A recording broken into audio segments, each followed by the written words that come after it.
You're listening to Joey Clark. Joey Clark. It's Joey Clark. Welcome into the program. Thank God for another beautiful day. Hopefully it'll be a beautiful show, and Montgomery needs a new mayor. Eddie Bader is here in the studio with me. How you doing today? Pretty good. How you doing, buddy? I'm all right. I suppose I'm all right because, you know, the women have gone crazy. You know, April Marie talking about this trial because the jury's right now deliberating. This is the Lindsay Clancy trial. She's crazy, man. They gone, well, but not so much her. Obviously, she was taken over by some very dark evil to do that to her own children. Yes. But what's even more disturbing is the amount of evil that is online, like the excuse making. Oh, really? It reminds me of Candace Owens. It reminds me of the just live in your own reality thing. No, you can't do that. We know you can't. Now, and I don't want to pick on this person, but I always think back to a particular Thanksgiving meal I was having on my dad's side of the family. Uh-huh. And we were talking, it must have been like 2014, because we were talking about like ISIS. Oh, yeah. Getting out and ISIS running across the world and stuff. And this one person said, well, I'd just like to believe that ISIS doesn't exist. And I'm like, I mean, that makes sense. You probably shouldn't stay up at night because ISIS is going to get you. She's like, no. I just choose to believe they don't exist. And I'm like, no, but they do exist. Right. And I think there's a lot of folks, especially women.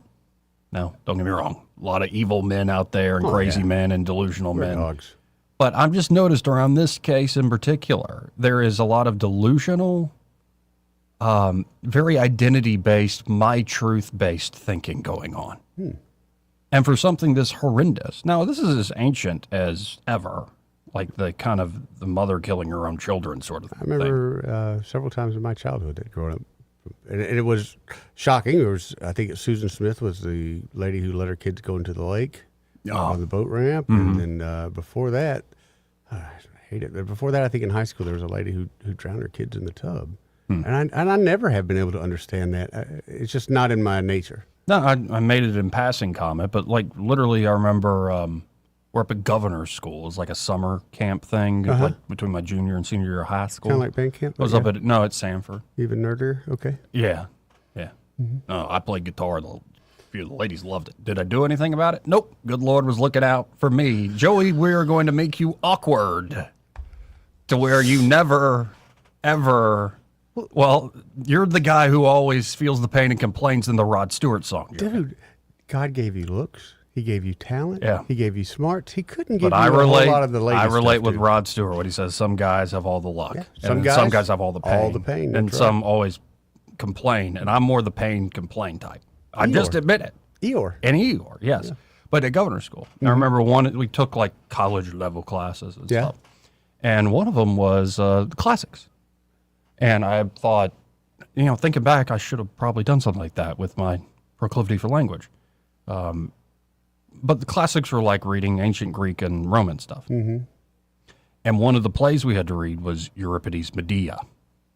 Medea. And then we treated it like a trial, where some were defending her and some were prosecuting her. Because what does she do? She is essentially kicked out by the king, I believe Jason. You know, like Jason and the Argonauts, and they go get the Golden Fleece. And when he gets the Golden Fleece, Medea helps him with like blood magic. She's crazy. She's literally a witch. But she's the one that really helps him get the Golden Fleece and stuff.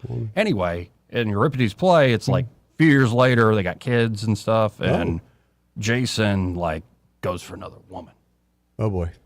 And so what does Medea do? She ain't going to take that, I can tell you that. Not only did I believe, I'm just off the top of my head, I might have this wrong. I think she poisons the other woman, I can clearly. see that, yep, but then she kills her own children that she had with Jason.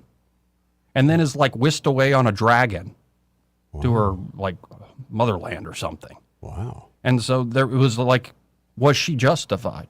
No. I agree. No. No, I actually had to be on the defense side. And I used some of the insanity plea. What else you got? I also used the whole like... Woman scorned? Yeah, or like, especially in the ancient world, what is a woman to do other than that's the one Murder power? her children? Right.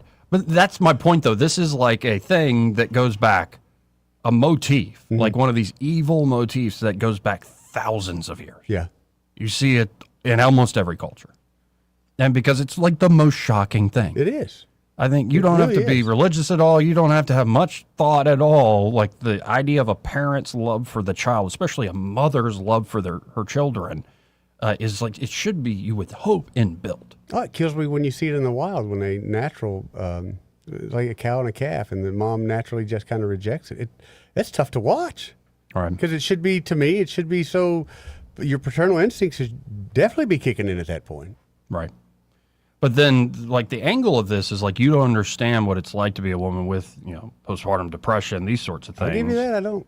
And it's Well, like, I've lived with one, I though. don't, Oof, but there's still a thing called objective truth to this world. Yes. And there are many women who have had that experience who didn't kill their own children. So anyway, that's been unreal to watch. I haven't talked about it a lot on air because what I just said, I don't know if I have much more to say. Yeah. Like a very evil time we live in a lot of ways. But of course, to say that is to completely misunderstand the situation. I'm like, no, I don't think I misunderstand anything. This is just added to the list. A crazy crap going on right now. There's a lot of that, dude. A lot of that. 272-9228. If you want to comment on this trial, let's see who's online too. Around there, who's this? It's the Master Thespian. Master Hey, Master Thespian, Thespian. how art thou? Doing well, doing well. Hey, Medea is one of my favorite plays of all time. It's an interesting play because it's dealing with betrayal and what are you willing to do to get back at someone. Oh, yeah. So what Jason has done, her husband has done, is that he's decided he's going to divorce her and then marry little Creusa, who's the princess, the daughter of the king. So he can Yeah, get because the little Creusa favor. ain't a crazy witch Yeah. who's a foreigner, Well, too. And see, Medea does this thing where she says, okay, you go ahead and do that. Because Jason's arguing, well, I'm doing this for you because you're a foreigner and our children are half-breeds, and so he's going to protect you. So she says, no, that's fine, that's good. And Medea presents this lovely chest made of gold with this lovely golden garment in it as a wedding gift. Here, Yeah. present this to your fiancé. Well, they don't know that it's imbued with dark magic. Little Creusa puts the thing on, and it starts burning her to death. Ooh. I thought it was and- poison. That's much worse. No, it's even worse because Especially she is- magic fire. Yeah.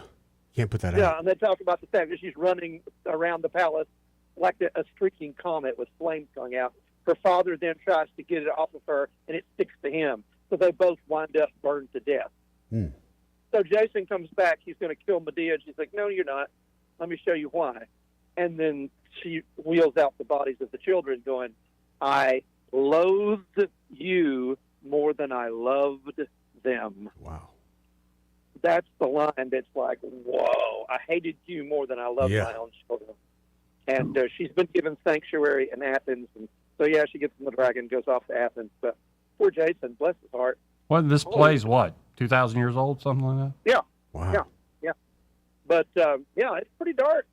It's pretty dark, but it shows you the depth somebody's willing to go to if they have enough hatred in their heart. Mm-hmm. You know, so I don't know what's going on in this woman's mind, but I mean, killing your children, that's not And Well, it is this part of this trend, and it's become a theme of the show of recent, is we try to pathologize and really science the heck out of stuff. Mhm. Like, Yeah, try to if we can explain it. just understand it in this materialist sense, but this is what happens though, especially in a courtroom. You can pathologize it and say it's insanity. You say it's this and this and this, but you start to get to a point of like, well, isn't there responsibility?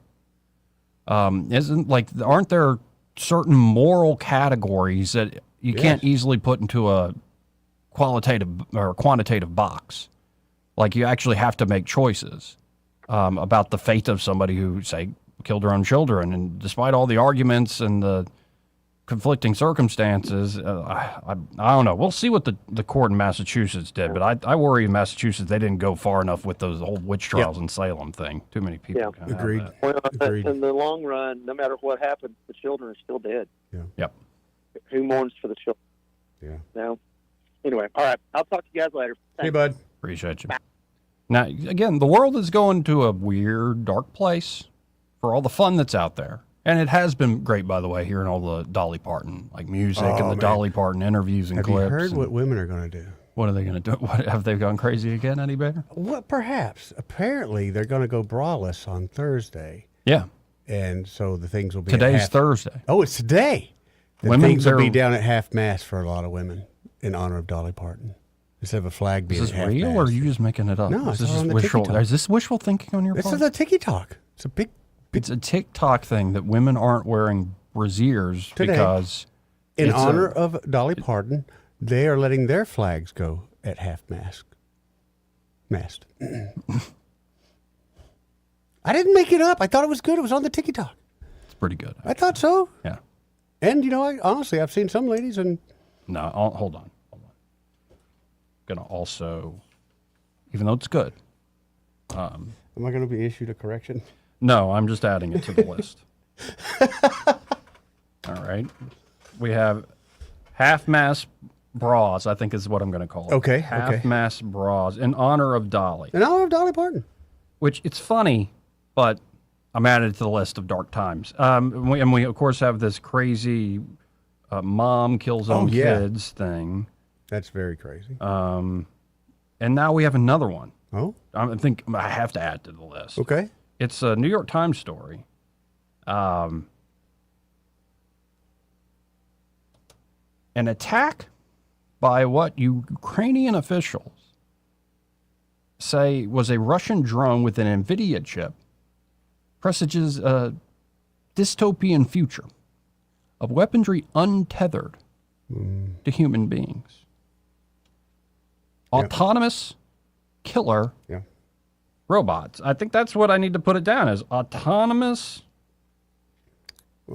killer robots. I don't know if you remember, it's been about a year or so ago, it was during this whole Ukraine war, where technology came out where they would show a picture to that drone of someone's face. Yeah. Go find them. Yeah, but it still had humans kind of operating it. No, it's, you find him running out of gas, blow up, whatever. Don't come back. It was on a death squad mission. Oh, but this is even more autonomous, apparently. Good Lord. Yeah, like the human had to program that, right? Yeah. Human Yeah. had to show the picture. Yeah. This is from the New York Times. Okay. The young woman ran for her life, but it was too late. A small Russian drone resembling a model airplane swooped down from the sky last month in the city of Zaporizhzhia in southeastern Ukraine. As it tried to navigate towards a gas station, it crashed into a wall and exploded in a hail of shrapnel, killing the woman who was only 19, a university student, and 2 others.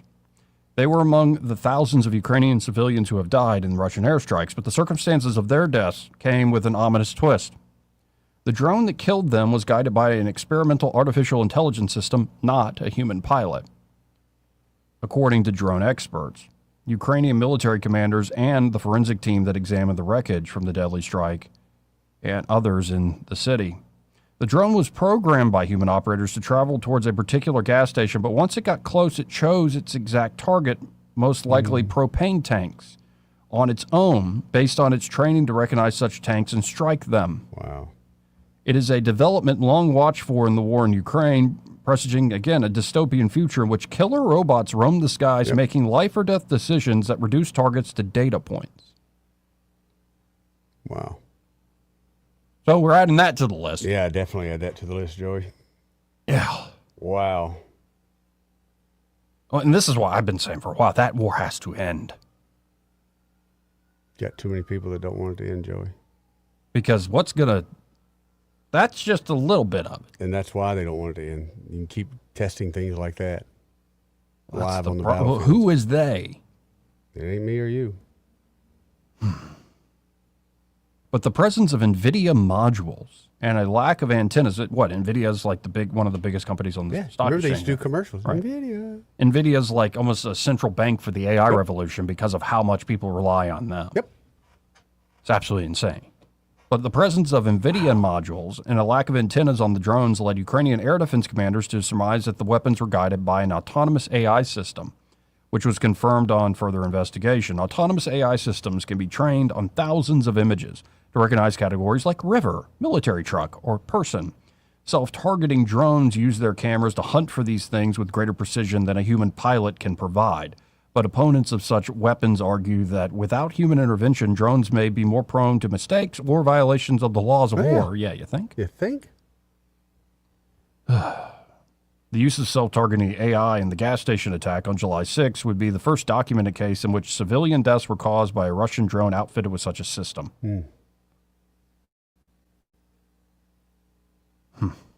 Anyway, just saw that headline this morning. There's a lot going on. Let's go to line one. You're on there. Who's this?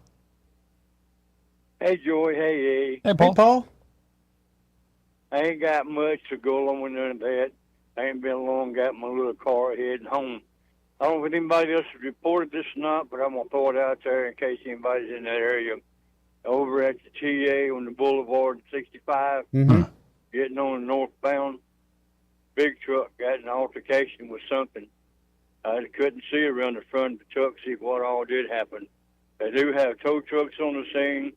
They got the ramp closed for eastbound Boulevard. Now, westbound Boulevard, you can get, looks like you may be able to get on northbound. Okay. But right now, going from east on the Boulevard to 65 North looks like it's shut down. Looks like people going to have to make a U-turn and go back. Just throwing that out there, Bo. Thank you, Paul. What a mess. I appreciate you giving the update, though. Later, guys. See you, brother. 272-9228. So anyway, the world keeps spinning. Yeah, it is. Wrecks on 65. Yeah. That just tends to happen. Quite often. Especially if I'm on my way to Birmingham. Now, we ended with this yesterday, but I want to reiterate it. Okay. Coming here locally. All right. During a Wednesday informational forum in Athens, U.S. Senator Tommy Tuberville, otherwise known as Coach, Coach reiterated his intent to reduce violent crime in Montgomery if elected as Alabama's next governor. Tuberville spoke on the topic at the Athens Limestone County Chamber of Commerce 2026 Washington Update. We got problems in some of our cities, and we know the ones I'm talking about, Tuberville told the crowd. We got judges, we got district attorneys that are not doing their jobs. We all know Montgomery, Alabama's got problems. I sat next to the mayor the other day, and I told him the cavalry's coming. If y'all can't do it, I will do it. Our state capital has to be an icon in this state. I like the sound of that. Me actually. too. Me too. And I'm assuming it's not just talk, because that is everyone's complaint here is we need something done. Tuberville argued economic growth in downtown Montgomery is being inhibited by the preponderance of unchecked crime in the area. We've got almost a ghost town in downtown Montgomery around the Capitol, around the businesses. You look at this place here in North Alabama, you got people on the streets, you got people in restaurants, you got people buying gas. Tuberville went on to say, you don't have that in Montgomery. Why is that? We have the Maxwell Air Force Base, which is huge part of the city of Montgomery, and they need somewhere to go, something to do. They need entertainment. And so why is that not happening? Because we're having shootings. We're having people that are mugged. He added, that happens a lot of places, not just in Montgomery, but it's in abundance, and it hasn't been addressed. Yep. Yeah.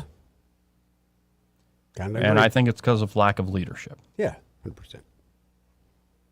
100%. But I will say, if you're the praying type, say an extra prayer for Montgomery's police department and the folks that are wearing the uniform, because there ain't a lot of them. Unfortunately, you're right. And then on top of that, I don't think it's the best morale sometimes. Oh, heck no. So the fact that they're putting their butts on the line, well, thank them at least. And I would say pray for them too. Definitely. But I like that Tuberville is, he's making it just a common sense point, because if you go, I was just in downtown Montgomery. There are some, we can name a few, there are some great businesses down there. But why isn't that whole strip, like leading up to the Capitol, like around the Fountain and Dexter and all that, why isn't that just hopping? Funny, but it should be bar, restaurant, bar. It should be hopping all over down there. Yeah. Because it's old, it's historic, like it's got a lot of great quality to it that you would think people would want to be open at. Down there. I mean, it is. It's very pretty. And think of like the businesses that have tried, like entrepreneurs have put their butts on the line, and they more than one time, and then they had to close up shop. Yep. And you just gotta like, what are we doing here? And I think it's really, you could say, well, it's a perspective thing. Well, that's a perception thing. But that perception, if that's what it is, you better change it. Yes. You can't afford to just have, well, it's perception. Well, it's reality because no one's coming. Well, and you ain't changing anybody's perception by being, well, you're just wrong for thinking that way. Yeah. Yeah. And it's more of the same, right? But most people they're going out of Montgomery, Wetumpka, Prattville, even Marbury.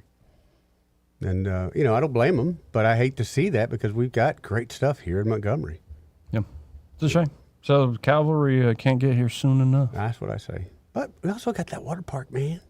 Yeah, what about it? I could be wrong, but I They think fix everything, by the way? Whatever. I think you can do a tube down it now. You can do a tube. Right, a tube. I swear I saw tubes going down it the other day. And that, for a lot of people, that will kind of invite them in. They didn't want the boat thing. A lot of people ain't crazy about boats. You ride on a tube, but not a boat. Right. Yeah. Boat brings you back. If it goes under, what are you going to do? Right. In a tube, you're just floating along You like a just lazy float on the river. tube. Yeah. I wonder if you could have a drink while you're going down. Yeah, if they just turn it into like a lazy river. It would be packed. Yeah, I think it'd be packed. It would be the most hip And single scene. I feel in bad for the folks Southeast. that love like water sports and Oh, they do it really a couple do days a love week, it. have 'em that, That's but- great. But like I think the average bear around here, like when Dude, I can get a drink, something to eat, and go float. And go float. Okay, I know this is Eddie he's a dude. But yeah, imagine on the weekend, man, instead of going to the beach, we go there and hang out. You got hot chicks, you got drinks, you got lazy river going on. Be a great place for singles to meet.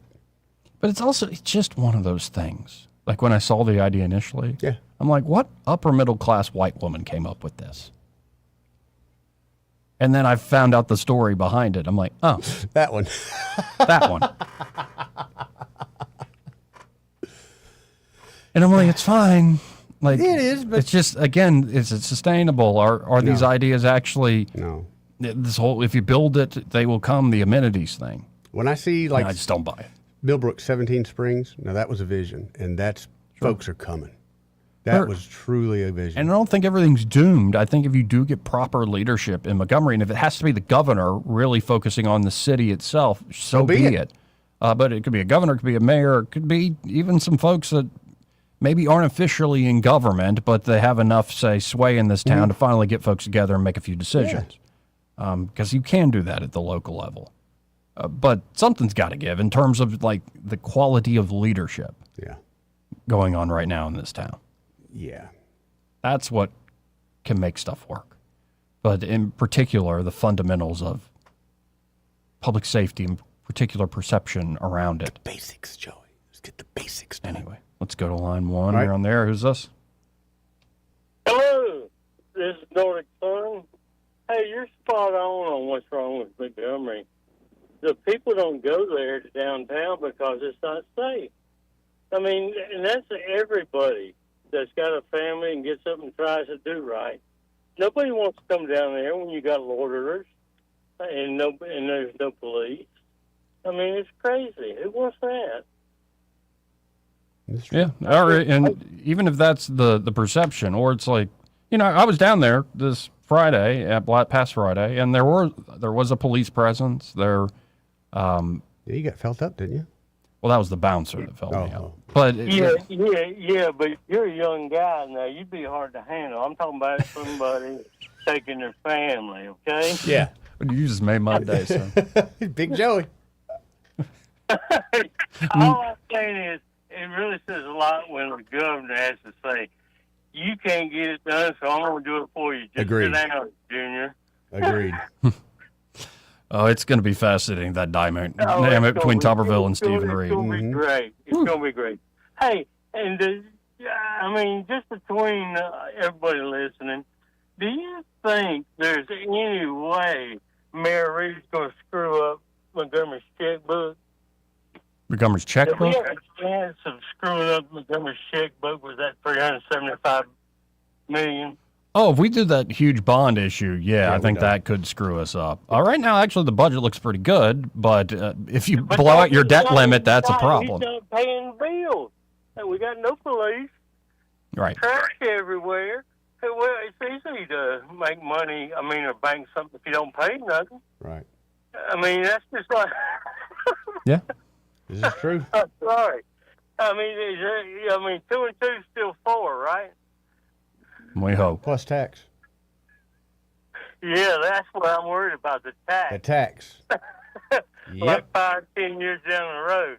Yep. The It never place goes what it away. is. All right, you guys take care. You Appreciate too. you, Thank you, man. 272-9228. If you have a comment about Montgomery, our dear city.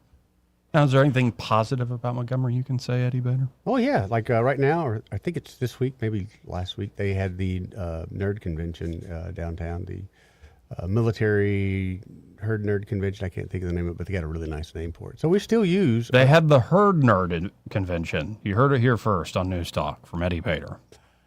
I didn't get How's the that official, playing to the camera for you, big guy? I didn't get the official name for it, but a lot of military and other computer nerds are here in town for what they do. I think they do it every year. Big convention. Yeah, it's pretty So awesome. that's good. It's pretty awesome. Well, what else you want? No, I asked for one thing and you gave me gave you one the thing. one. Yeah, you gave me one thing. I gave you the one. Now I got some things I'm worried about. Eastdale Mall. What are we Yeah, doing what there? about Eastdale Mall? What are we doing there? I hadn't been over there in a second. And that used to be Joey wasting a Saturday morning sort of event, like just walk through the mall. It's And now, not so much. I don't know what we're I doing mean, over because there. I was like, how many secondhand shoe stores do you need? That and kiosks selling gold by the roll. Gold by the roll. Just I never understood. I know people went to East Chase, and I get it. East Chase is a nicer facility as of now. Sure. But man, I But don't like. I don't walk around East Chase. That's the thing, though. I don't want to walk from 110 degree store or outside the 110 degree heat to Right. go to the I store. love a proper indoor mall, yeah. What can we do to make the mall great again? Like if I go to East Chase, there's a particular spot I'm going to. I ain't just shopping. Where are in you going, store, fat window boy? shop. Kohl's. Oh, I thought you were talking about the burrito place over there. Sometimes Dillard's, but mostly Kohl's. I like the Dillards. I like the dirty Dillards. It is a lot of good Man. discounts over there. Now, that is, a lot of folks will still go to that That Dillard's. gets me there. That's what gets me at Eastdale Mall. Well, the like dirty Dillards. walking around the proper East End Mall, you're just like, what happened? Yeah, I don't know. But Now, some of this is the internet, obviously. obviously, but a lot of what it is. Let's be honest. A lot of people don't feel safe there. They've had a lot of crime, a lot of shootings, things like that. There's a neighborhood that's kind of close that's kind of sketchy too, and Yep. that's probably what's done it. And there's some good folks that live in that neighborhood. Yeah, I got a couple houses over there. I got one for sale right now. As a matter of fact, it's a great neighborhood. I wonder if Who you're said a it was bad landlord neighborhood? to one of my new friends. Say what? I'll ask you off air. We got to hit this break. First, this part of the program brought to you by, hey, so, you know that some slumlord name? Who's your landlord's name? This part of the program brought to you by Dillon Rings. And there at Dillon Rings, Josh and Leslie Ryder are ready to help you out across the board with any and all of your jewelry needs. And they do it real, real well. Of course, Josh is incredible when it comes to custom design work. Whether you want to make something from scratch or you want to fix something up, maybe restore something, bring it into a more modern era feel. But in particular, Josh has been in full design mode over there at Dillon Rings, been studying the stunning Art Deco-inspired dangle earrings, and is looking for fresh inspiration to create something special in the studio. So, like, think geometric lines, elegant movement, sparkling stones, and that timeless 1920s, 1930s glamour. Think of Ayn Rand novels, really you going for talking the about? gusto, so to speak. But with a modern twist that only Josh can deliver. That's right. So really, go check him out on Facebook, and you can see some of the examples he's talking about. But if you're looking for some custom-made earrings, and you want a proper, treatment, go see Josh Ryder. Josh the jeweler there at Dillon Rings.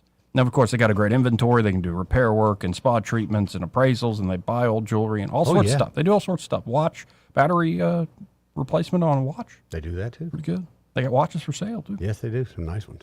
But get by there. 119 Brown Springs Road here in Montgomery, just off of Atlanta Highway. And be sure to tell them that Joey and Eddie, those fellas on the radio, sent you. We'll be right back after this. Want to carry News Talk in your pocket? Download the News Talk 93.1 app from the App Store. Available on iPhone and Android. Never miss a moment. Download now.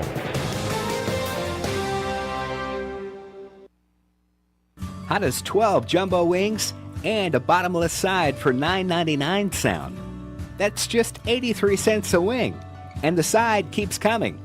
Choose smoked, traditional, or boneless wings at Epicure and Jack's Tavern. And this isn't some Tuesday-only special. It's our everyday price. Skip the side, and they're just 48 cents a wing. We're betting once you taste them, we've got you. Epicure and Jack's Tavern. We get this question all the time. Do you handle that? Buying or selling a home? Yes. Commercial? Yes. Land or investments? Absolutely. Hannah and Eddie Realty Group. One team. Every real estate move. 334-322-0662. For too long, Alabama's statewide news companies have shamed us for our conservative Christian values. Alabama deserves a news company that cherishes our culture, a company that isn't bought and paid for by the powers that be. 1819 News is that company. Run by Alabamians for Alabamians, 1819 News celebrates what is good and beautiful about our state, while exposing those who work against our values in secret. Just go to 1819news.com to learn more. Subscribe to our newsletter. That's 1819news.com.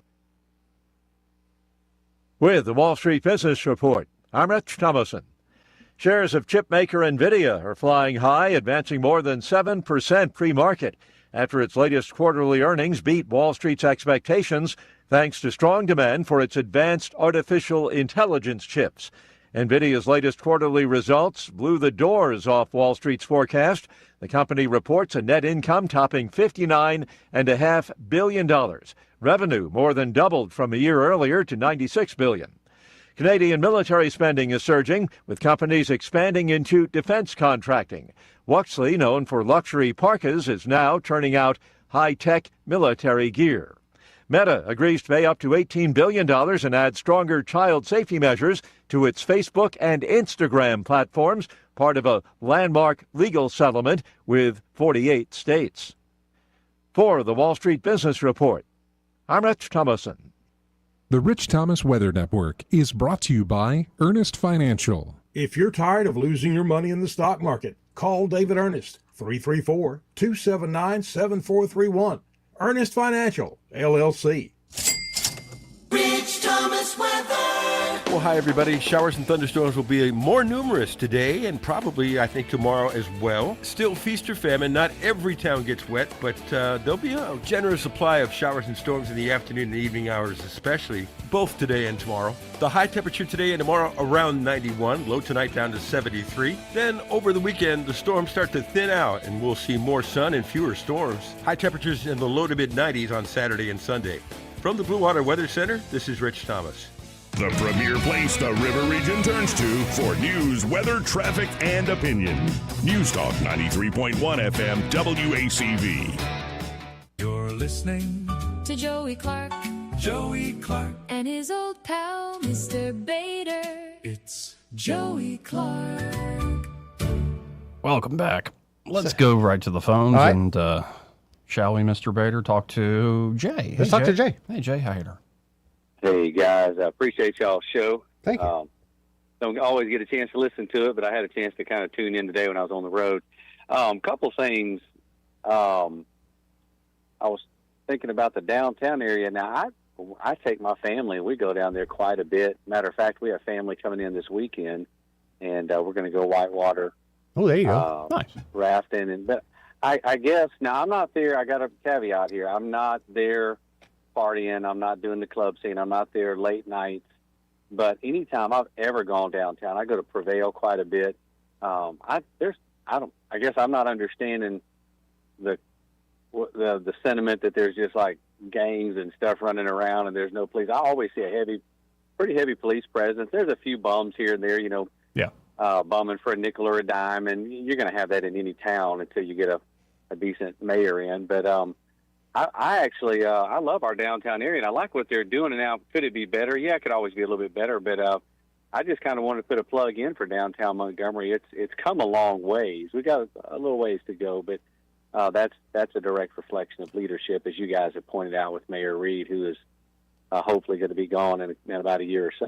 One we will see. One of the things I like they've done, and maybe it was just down there the last couple of weeks, but they've shut off part of downtown where you got more walking. Yes. a lot more, Yeah. and I like that. I really That's do good. appreciate that. Yeah. Well, and I appreciate you calling, Jay, and giving a positive note, because I have to admit, like, I don't go down all the time, but like when I go to Prevail or like there's a great cigar shop down there, 23 yeah. cigar, Yeah. 23 quart Yeah. cigar. I love And it. I'll say this. You know, I did say I don't. You know, I'm not in the club scene, and I'm 53. I'm not. That's not my Come on, Jay, vibe let's go party. anyways. But my point is I've been to some of the Biscuits games. I love what Montgomery offers. I've been there at nighttime. I've been to my wife and I went to the Vienna Lights Orchestra downtown in the what's that old theater down there? The it's right there. Alabama. I can't think of the theater. No, Davis. The Davis Theater. Theater, Yeah, and it was at nighttime. Had no issues. I mean, you know, I've always got my head on a swivel. Yep. Of course, when you have your wife or your kids with you, but That's what we do. seem to be okay. But I am excited, and I'm pretty hopeful that Tuberville's going to win, and I do think he can help clean up the crime element in Montgomery. Man, I love Montgomery. I've been here. I moved here from Louisiana in '81 with my family, Oh, wow. and I love Montgomery. I think that I graduated from Lanier, went to Cloverdale, Peter Crump way back in the day. It's Montgomery's got some great possibilities, and I think honestly, we have an opportunity to show the nation, if we can get this right, what it looks like post civil rights era. You know, this is where everything started, but then, you know, show the nation, hey, look, this is what it looks like when people come together and love one another. And you know, there's not as much racism. You guys know this. There's not as much racism as the left tries to make it out to be. Right. We're down here loving on each other. You know, of course, there's ding-dongs everywhere, but I just think Montgomery could be one of those flagship cities if we just had good, solid leadership, somebody that wasn't so left-leaning and I don't know. That's And maybe I'm I'm the eternal optimist. In the last few years, I've long suggested, and I know this is just symbolic, but it points to something as a symbol. I would love to see a beautiful, brand new mural right on the ground around the fountain that said something like "Love your enemies." Yeah. That talked about reconciliation, not about, let's say, a fist in the air circa 2020.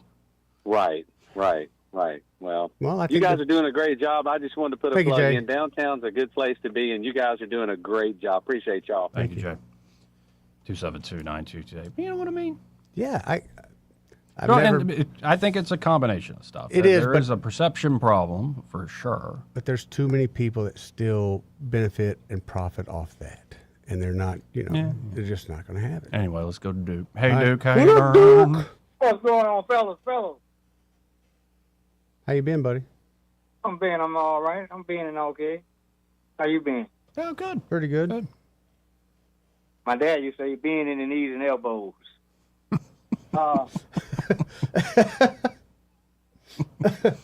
Now, I enjoyed this last caller, man. That's nice to hear somebody that have a set for one and not afraid of everybody. Okay? Sitting there listening to him, I was thinking while he was talking, are there people downtown that he and out in the bushes ready to jump out and attack everybody who come downtown? According to the caller before then, sounds like that's what's going on, that people just so afraid to go downtown. They're afraid to go downtown. People are afraid to go downtown. They're, well. I mean, that's why? matter of fact. Why? Where's Boogeyman at downtown? Why? Well, the last, let's see, we had that shooting downtown, was a year or so ago. They actually had a mass shooting. So you're going to have that, Duke. I remember that now. I remember that Right, yeah. because they had the Trump college kids, the black kids went down there and clown. But what I'm saying, you don't have that every That's one way to weekend. put it. Sure. They just You clown. don't have that every weekend in the city, okay? No, but how many times does it take of hearing things like that and a negative perception before people go, maybe we shouldn't go there no more? I don't want to go there. Check this out, Eddie. Let me alarm you, Eddie. They had some shootings out there at the East Chase out there. Somebody got shot out at the East Chase. Yeah. And Oh, it ain't just downtown, dude. Yeah, all over the city, over the city of Montgomery, okay? Yes. So what's people supposed to do? Supposed to go to Birmingham or somewhere No, else? you're supposed to elect better leadership where you get some police in No, here but that this control some is things. why a lot like of that. folks have gone to Pike Road. Yep. A lot of folks have gone to Prattville. Well, let me take you guys back a little while. Let me take you back to, I want to make a point. First of all, question actually, what if East Chase hadn't arrived, would Eastdale Mall and Montgomery Mall be still jumping now? If those I think two malls Eastdale hadn't Mall would arrived? be doing a little better. But I don't know. Montgomery Mall Yeah, I is think a whole Montgomery other Mall. story. They had more issues. It's I a think shame. Eastdale Mall. Montgomery Mall used yeah. to be this old, beautiful We mall. didn't have beautiful. great leadership. We didn't have great leadership back then when all that was going on. What's up? Between you and me, we had mediocre at best. Who was in there? Who was in the mayor seat at that time? Well, when things Brian, started going down, we had. It was at the very end of Fulmer with probably Montgomery Mall, and then who was it? Bobby Bright after that. Yep. Yeah. Was it because of the lack of police back then? Why all this fake? Why did that start happening? I guess No, I don't think the malls going under was lack of police. I think that had more to do with, like I said earlier, the internet is one thing. But also, a mall, you're supposed to be able to be comfortable there, and after a while, you get a bad reputation. Well, I'm not taking my kids there. Yeah. I mean, I don't care who's in charge.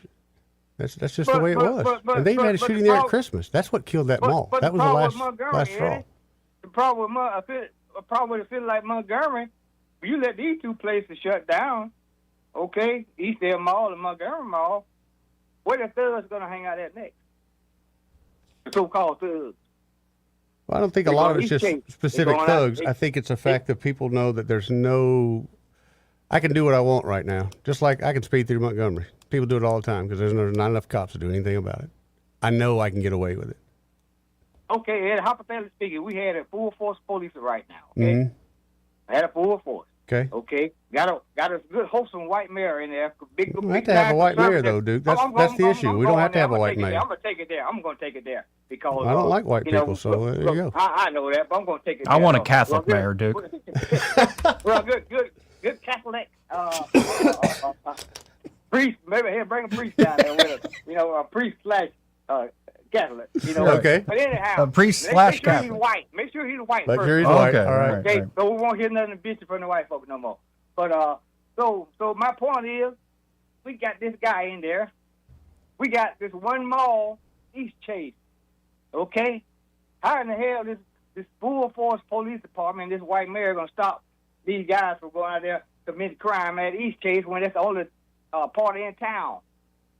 Well, I'm It's the only assuming. place we got to go to shop. I'm assuming thugs this. and all gonna have to go pile up in East Chase. Okay, so how the police gonna be out there to stop that? Well, first off, this white mayor you're dreaming of is going to have to hire more police. That'd be the I absolutely just first said thing we to got do. a full force, got all what he needs. Well, if you have a full force, 500 or 600 cops. then you're not going to have a problem. You're not. Huh? The problem you're going to have is so minimal. Just like with anything else, once somebody sees, oh, they're not putting up with this crap no more, I'll move on. And you also else. have a full force that isn't just more numbers, but is more dynamic in how it's responding and how it's being deployed in the city, doing a little bit of police work on the ground, understanding who's causing the issues. But Eddie and Joey, though, like I said, at one time when Montgomery Mall was striving, both malls was striving, we had Copeland's and all these fancy restaurants down through there, I remember, Boulevard, breaking down through there, Best Buy and everything. So what I'm saying here, it wasn't the police that closed them it down. wasn't the police department that ran. No. All the citizens decided to punk out and get soft and run. No, I don't think that's the case. When the businesses got tired of getting robbed and stolen from, they just shut the damn doors. The Walmart on the boulevard was so bad they were losing more out the front door than they were putting through the cash register. That's why they shut it down. Had nothing to do with race. It was just the fact that stuff was getting stolen. I want to talk about race on that part now. Well, that's a I first. talking about for as the people getting spooked and not shopping at the mall anymore and allowing the malls to get shut down. But I'm going to go to Birmingham, Alabama, a place called the Galleria. Yeah. I was up there picking up some material a couple weeks ago, and my wife, and we swarmed by there. How's that? Full of people. Oh, yeah? All whites, blacks, everybody in the damn mall. But they had a major shooting up there about 10 years ago, didn't they? And Right. shut that mall down, almost shut it down. Almost did.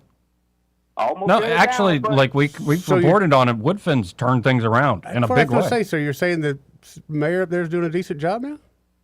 I'm saying that the citizens up there helped support. They kept supporting that mall, didn't allow it to be turned over. Let the criminals win at the end of the day. So we should When go you- have like when a you pump sit-in out at a the run, mall You allow the criminals to take in over. March? I said we need to start running. The citizens need to start running from every little damn thing. That's all. stay put. But you're the same guy though that says we shouldn't walk around with guns in our pockets. So if I'm going to be a citizen that's not going to run, I've got to have some kind of defense because the thug's going to have a gun. No, but I want to reach out Duke. I want to reach out and agree with you real quick. I want to say that there is this dynamic of there are folks that don't live in Montgomery, maybe never did, that like to sit in the cheap seats or very nice seats and love to see negative stories about Montgomery. Of course. Yeah. And you know, you don't have any Cadillac converters and nothing like that. People cutting off cars at that Millbrook and place like that. Oh, yeah, we do. But we've got a police force, especially in Millbrook, top notch. They don't put up with that crap. Yeah. Joe Bubba and them that got that truck flag on the trailer, mobile home with that one tooth in the missing. They don't mess around in Millbrook. They started naming a generation of kids Ichabod. My God. I couldn't tell it today. Oh, boy. Well, anyway, Bubba and them up there doing stuff up there in Prattville and Millbrook. They must be doing something right because that's where the majority of the population's moving to. Huh? They must be doing something right because population is moving there, dude. They're doing good. What I'm saying, they got crime as well. What I'm saying, and these it's obviously not as bad. Not as bad. I know, but I don't think if things get bad, these people just throw their hands up and give the citizens over to the thugs or whomever they're afraid of. That's what I'm saying. People got to just man up or woman up and say, hey, y'all ain't coming in here taking over my city. You're not going to shut my restaurant down or whatever, and I gotta say this right here, guys, before I forget about it. This Gail at down the street cafe, y'all know she passed and all that. Yeah, she passed. Yeah. Yes, and I knew her personally because I used to work for her in the past, and and great people like that right there, man. Just mean a lot to a city. And I'm so proud that she stayed put where she is. And, agreed. And everybody's going to support her and make sure her business is still striving. Yep. So. But see, that's Montgomery. That's the Montgomery I know and love. That there, right there. That's the my Montgomery granddaddy's favorite spot. Yeah. See, that's what I'm talking about. That people that like Baumhauser, these people didn't take up and run. There's a new spot up in Millbrook or wherever that new spot is they got. But we still got one in Montgomery. You know what I'm saying? Still got two in Montgomery. As long as people keep coming, the business will stay put. The mall will stay put if the citizens, getting scared and everything. It's a whole combination of problems. Carry your gun. I think you're hitting on one of the problems. People are ready to just cut and run, and I'm certainly flirting with it down the road. But then you've got a lot of other issues going on, too. I mean, that are bigger than us, that are the new economy with the internet and all the virtual crap. And so it's tough to run a mall or run just a small shop with anything. But then also, I'm sure you've noticed, just what the heck's happened with, service and restaurants and just quality. Get out and of it's not like a huge deal. Just get out of Alabama and you'll realize how bad it is here. By the way, Red Lobster, we losing Red Lobster also. Oh, man, we lost Red Lobster 20 years ago. But those lobsters, you go over there, those lobsters look sad. They've been in that tank a lot of years, Joey. Right. They're like, no, actually, they're eager. Like, kill me, take me out, throw me in those. Yeah, we lost Red Lobster a long time ago, unfortunately. But, we just got to claim what's ours, I guess. I guess the best way to put it. If you want to watch the baseball game at the Biscuit Stadium, show your ass up. Let's go. I can't argue with that. If you like this and that, show up. Yeah. Let the thugs know, hey, I'm here today, so y'all want to do something. Hey, I was downtown last Friday night. Closing down the bars, Joey. Yeah. But I got felt up to take back my city, and not in a good way. But some of these people get a chance to come to town from the trailer park up there in the west end of Millbrook up there, Elmo kind of there. Get a chance to come to town every once in a while, and they're looking for Negroes hidden up on the rock somewhere trying to do something to one of them. Ain't nobody studying y'all like that right there if you ain't got nothing that they want. Are you saying that they don't have Negroes up in the north part or west part of Prattville and things? I mean, using them as they're coming into our city, talking trash. What you saying? I missed that guy right in my mouth. I'm just saying, they're coming here. You say they come here to mess with Negroes. They don't have Negroes up where they live. They have to come to Montgomery. I mean, I don't understand. They're scared of the city Negro for some reason. They don't. Okay. Yeah. They are though. These boys in town don't play though. Please. Okay, like, try to bring folks, something up yesterday. Duke seems to have we now have Uncle Ruckus on the line. Yeah, we Tell us do. more, sir. All right, Yes, we do. Later. See you, Duke.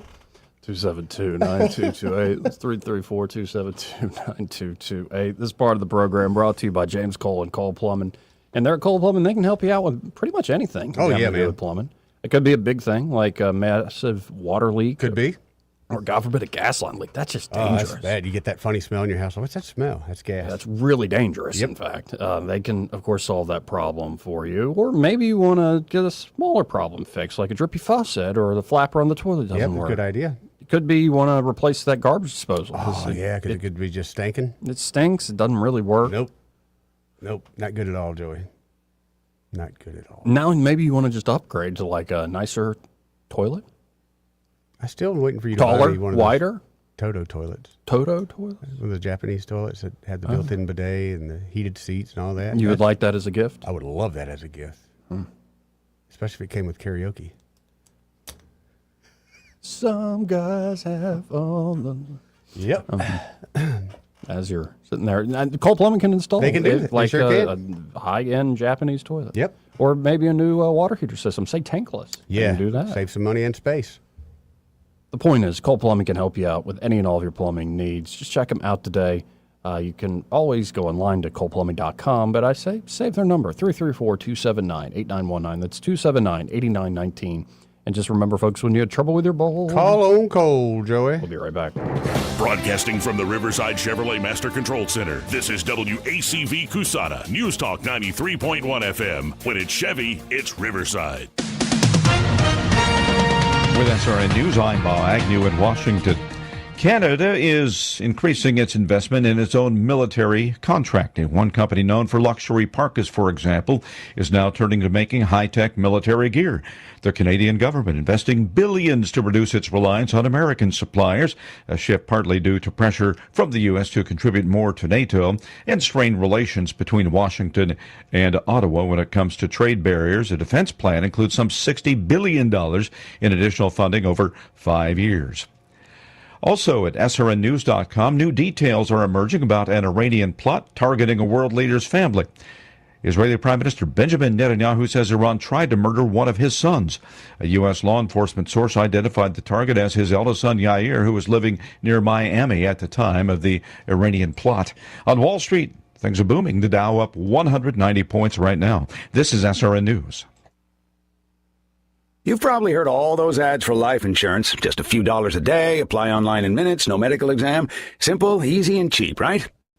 Now you're thinking, maybe I should get a quote. Well, smart thinking. Everyone should have life insurance. But here's what they don't tell you. Those few dollars a day rates, they're for young people in perfect health. That's why everyone calls Big Lou the 50 to 60-year-old not-so-perfect candidate. Like you. You take prescription meds and you're overweight. Winner, fried chicken dinner. Well, Big Lou works with life insurance companies that want people like you with no surprises after you apply. In fact, if you're a 50-year-old guy with a few health glitches, Lou could probably find you $1 million of term life coverage for about $200 a month. So yeah, you need life insurance. But unless you're young and healthy, you gotta call Big Lou because he's like you, older, heavier, and on meds too. Get a quote right now at 800-965-6698. 800-965-6698 or biglou.com. Rich Thomas Weather is brought to you by Victoryland. Giveaways galore all summer long. Diamond Days Diamond Jewelry Giveaway and TV Tuesdays TV Giveaway with $185,000 in free play at Victoryland Casino, where you can be a winner too. Victoryland Casino, off I-85 exit 22, Shorter, Alabama. Rich Thomas weather. Well, hi, everybody. Showers and thunderstorms will be more numerous today and probably, I think, tomorrow as well. Still feast or famine. Not every town gets wet, but there'll be a generous supply of showers and storms in the afternoon and evening hours, especially, both today and tomorrow. The high temperature today and tomorrow around 91, low tonight down to 73. Then over the weekend, the storms start to thin out and we'll see more sun and fewer storms. High temperatures in the low to mid 90s on Saturday and Sunday. From the Blue Water Weather Center, this is Rich Thomas. From the Blue Water Broadcasting News Center, these are today's top stories. A local man has been sentenced for his role in a series of armed robberies throughout Montgomery. 21-year-old Najari Mitchell pleaded guilty to multiple charges arising from armed robberies committed during the summer of 2025. Wednesday, a judge sentenced Mitchell to 25 years in federal prison. There is no parole in the federal system. Red Lobster will be closing its longtime Montgomery location early next month. The Wednesday announcement stated the location on Atlanta Highway near Eastdale Mall will close on Sunday, September 6th. According to Red Lobster, the closure reflected specific decisions tied to the operating conditions at the Montgomery location. Senator Tommy Tuberville has reiterated his intent to reduce violent crime in Montgomery. On Wednesday, Tuberville stated, "We all know Montgomery has problems. We've got judges, we've got district attorneys that are not doing their jobs." Tuberville added, "The cavalry's coming. We're going to have safe streets. We're going to have safe neighborhoods." From the Blue Water Broadcasting News Center, I'm Sky Mosley. This hour of news and views is brought to you by our good friends at Alabama Home Mortgage. Alabama Home Mortgage, 567-4223. Visit them on the web at myalabamahomemortgage.com. NMLS number 1586368. An equal housing lender. Independent Glass has been your one-stop shop for all things glass since 1978. They offer a full range of architectural products, and they're armed with the knowledge and expertise to get even the most demanding job done, big or small. Attention to detail, 24-hour replacement services, and their uncompromising commitment to excellence is why Montgomery's first choice for all things glass is Independent Glass. Call them today at 263-2823 and learn more about what they can do for you at independentglassco.com. Hi, this is Bo Goodson from the Goodson Group with your Real Estate Minute. How to find the right mortgage lender. Most of all single-family sales involve obtaining a mortgage loan to finance the sale. How do you know you have the right lender? First, always use a local lender. There is no out-of-state lender that can match the services and the interest prices your local lender can provide to you here. We have many good quality lenders to choose from here in the River Region. Some guidelines for a buyer would be, 1, can I meet face-to-face with the lender, get to know that person before I turn over all my personal information to a complete stranger? Next, depending on your needs and price range, try to get more than one option with financing to choose from. Very important to know what are all the closing costs and prepaid costs up front so I can make an informed decision on which program to use. For help with a list of top lenders, call Bo Goodson for help. Bo Goodson, 221-2883 at the Goodson Group. The views and opinions of the following program are solely those of the host and other contributors. These do not necessarily represent those of Liberty Acquisitions 825, Blue Water Broadcasting, its management, staff, or any advertisers.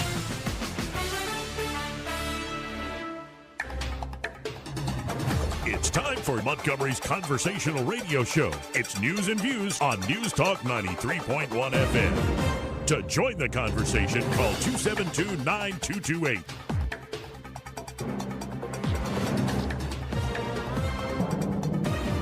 Welcome back, folks. I'm your host, Joey Clark. Eddie Bader's still in the studio with me. Hanging out, bro. And we have here joining us Langston Wilson, and we're going to be talking about, well, some pre-planning services that you'll definitely need, folks, if you are looking, for funeral services. And you don't want to do that in an unexpected way. Langston, how you doing today? I'm doing awesome, Joey. Thank you so much for having me in and sharing your audience with me today. And first off, thank you for all the cookies and the pastries. Let's and go the ahead and cake. compliment him. The man knows the rules. If you want to come talk to radio, you bring in food. Thank you. I love that. I do listen to the show, Joey. I know what is expected. Yes. So. See? First, that's greatly appreciated. Very much so. And second, like you were taking me back down memory lane, that you've been listening to these shows here on this radio station. It has to be, 14 years ago? Oh, easy. 15 years ago? Easy, yes. Saw you at the Herman Cain event. Which was quite an with event. Dan Morris, and you look like a little child. He does. He folks, he looked like a 15-year-old boy in a suit. Little fat-faced Joey. Anyway, because I knew I had somebody coming in for a business break, and I'm like, oh, wow, now we're reconnected. It's like we met these many moons ago, and remind me of the Ride Out? Ride Outs, yes, in Prattville. And so when you're talking about pre-planning for funeral services, it really can be, number one, if you don't pre-plan, expensive, I'd imagine, if you're trying to do it and then also in an awful time of Yeah. I mean, you get people in there in a very emotional state, and they're having to make a lot of decisions, and a lot of times they will spend emotionally, and that's what we try to avoid.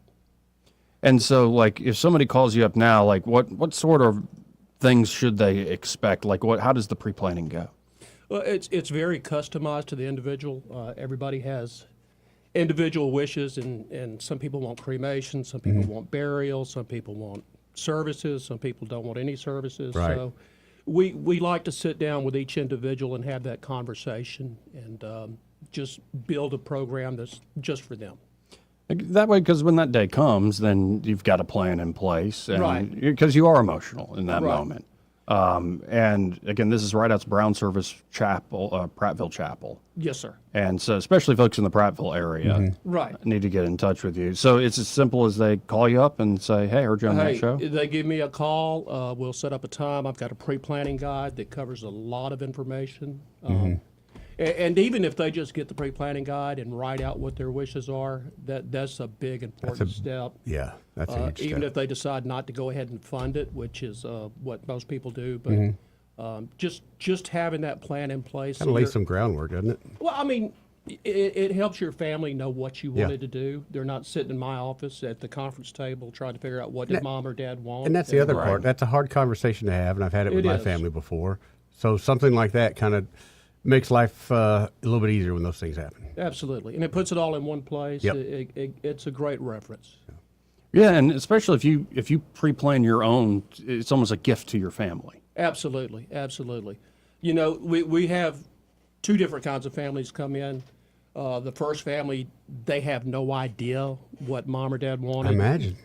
You may have 3 or 4 kids in there arguing over what are we going to do, and then at the end of everything, and we make all of these decisions while they're grieving on the worst day of their life. We have to look at them and say, write us a check. Yeah. And that's a tough call.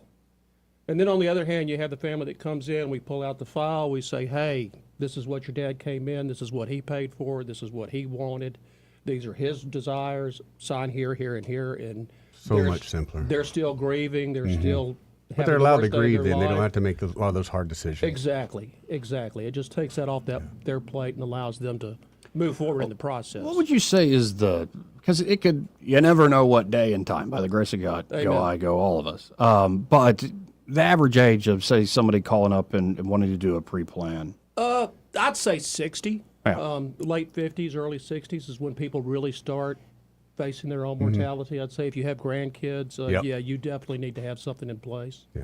So I'm just wanting to put it a little, in people's minds, at least think about it, because Amen. I know a lot of folks don't want to think about it, but it truly can be, as I said earlier, a gift to your family, and to know that that's taken care of. And think of in particular, like, say you're a husband and you're leaving a widow behind, and you don't want to leave that in her lap in Absolutely. that moment. Right.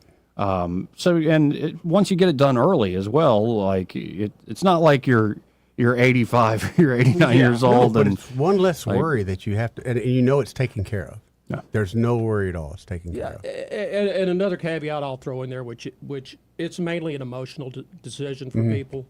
But if you do it today, you lock in today's prices. I Very don't good know idea. if you've looked at what's happening with funeral costs, but they're going up and up and up. They're over What- 10% every year. Just What is about an average funeral cost?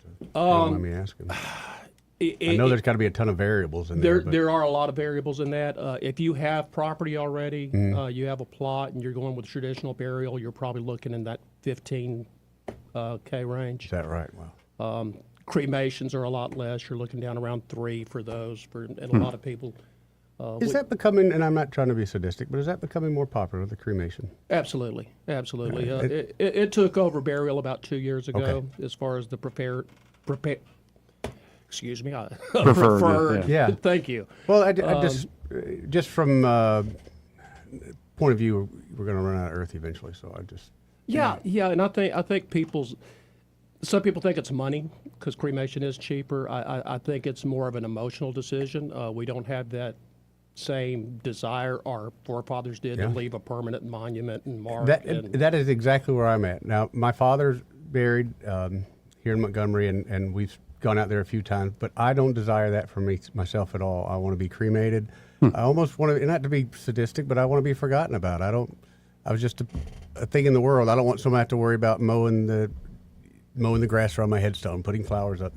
I know there are people that do that, and God bless them. But for me, myself, no, I just it was a fun ride, and we'll see y'all later. Well, Eddie, I've got an opening Tuesday at 10 o'clock. If you'd like to come in, we'll... Don't tempt me with a good time. You were asking the wrong guy. No, get a whole plan together, Eddie. Yeah, it's not hard. My plan's not hard. A couple cinder blocks. Yeah. Good.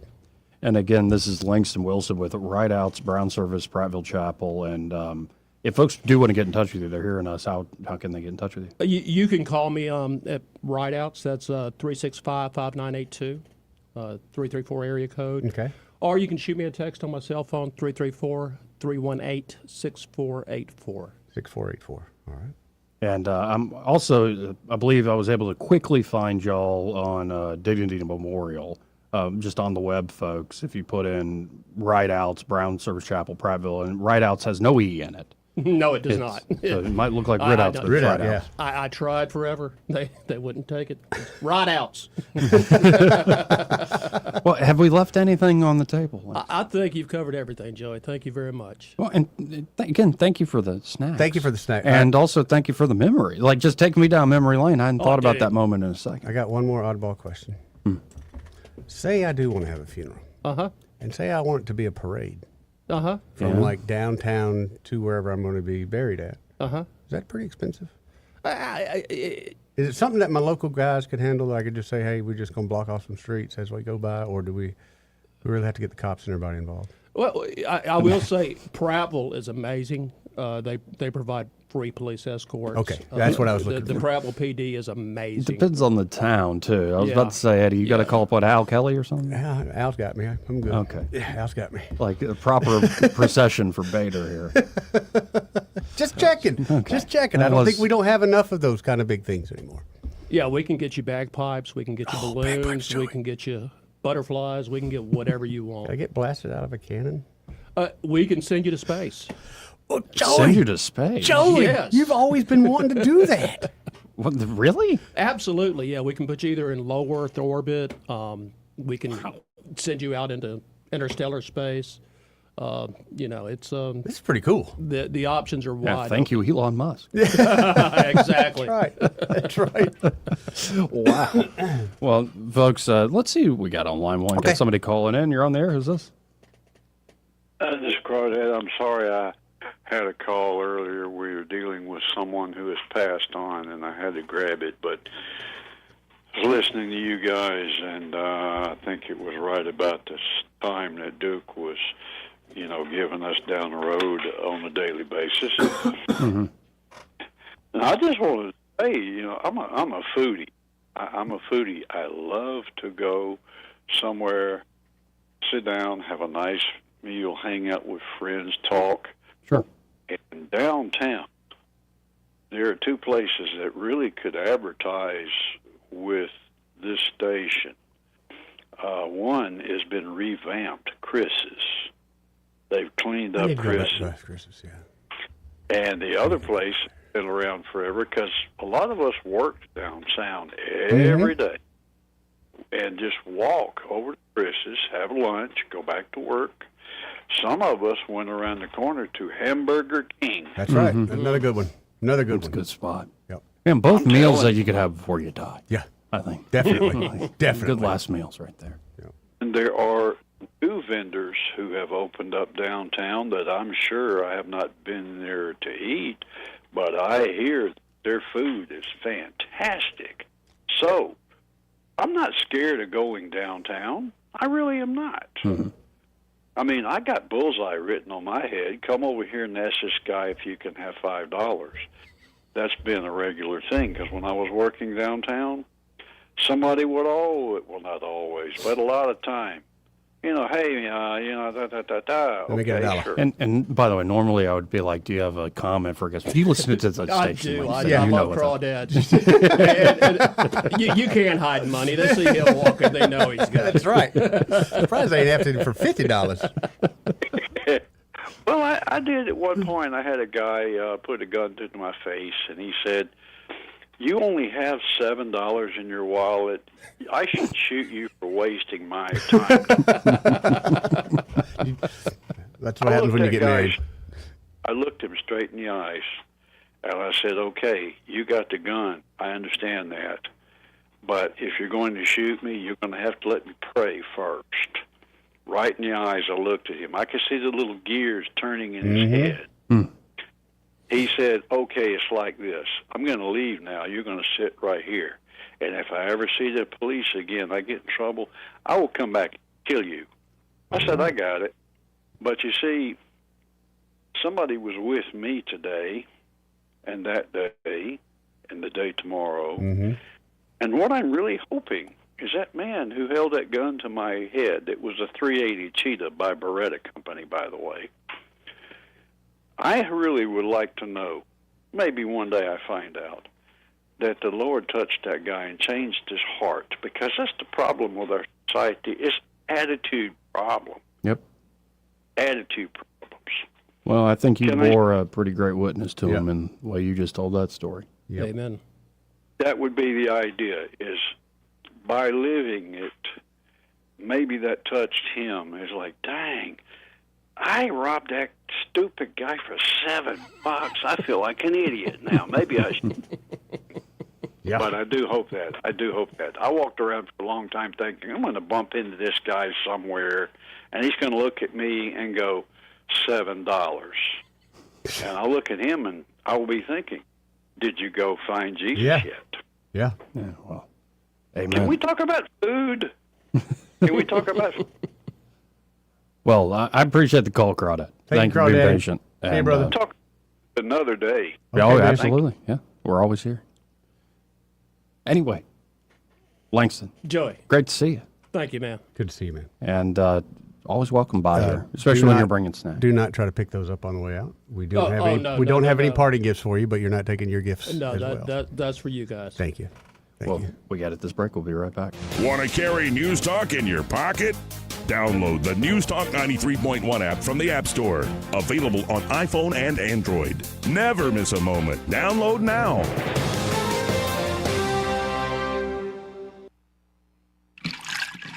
Clogged drain? Overflowing septic? Don't panic. Call the experts who've been solving plumbing problems in the river region for more than 50 years. The Tierce family's local Roto-Rooter team specializes in fast drain cleaning, septic repair, and installation. One call and your troubles are on their way down the drain. That's 272-7130 or visit rotorooteralabama.com. Roto-Rooter, always here when you need us. Oh, Roto-Rooter, that's the name. And away go troubles down the drain. Roto-Rooter. Hello, I'm Tommy Paul. I served for 19 years as the president of Alabama Farmers Cooperative, one of the largest agricultural companies in Alabama. During that time, I got to know Ron Sparks, who served as Alabama's Commissioner of Agriculture for 8 years. I've never known a public servant who displayed more courage and more willingness to stand up for the people of Alabama, even when it was against his own short-term interest, political interest, to do so. I can't imagine anyone, whether it's a farmer or anyone else who is associated or impacted by agriculture in Alabama, not supporting and voting for Ron Sparks. I'm doing so, and I ask that you give him not only your vote, but your wholehearted support in his campaign for Commissioner of Agriculture. I'm Commissioner Ron Sparks, and I approve this message. We get this question all the time. Do you handle that? Buying or selling a home? Yes. Commercial? Yes. Land or investments? Absolutely. Hannah and Eddie Realty Group. One team. Every real estate move. 334-322-0662. Hear that? That's Alka-Seltzer, the sound of fast heartburn relief. Because when heartburn hits, you want something that works fast. Quick! Alka-Seltzer. Alka-Seltzer effervescent tablets start neutralizing stomach acid in seconds, so nothing works faster for heartburn relief. Next time, when that burning feeling comes on strong, don't wait. Quick! Alka-Seltzer. Try Alka-Seltzer. Use as directed. Are you tired of the mainstream media's biased reporting? Do you want to stay informed on the news that really matters to you? Look no further than 1819 News. At 1819 News, we bring you the latest in Alabama news, politics, sports, culture, and more.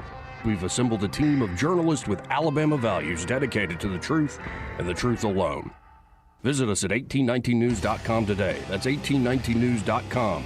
Subscribe to our newsletter. Honest News, Alabama Values. This hour of news and views is brought to you by our good friends at Alabama Home Mortgage. Alabama Home Mortgage, 567-4223. Visit them on the web at myalabamahomemortgage.com. NMLS number 1586368, an equal housing lender. Trustworthy, accurate, immediate. Carrying your voice across the river region. News Talk 93.1 FM WACV.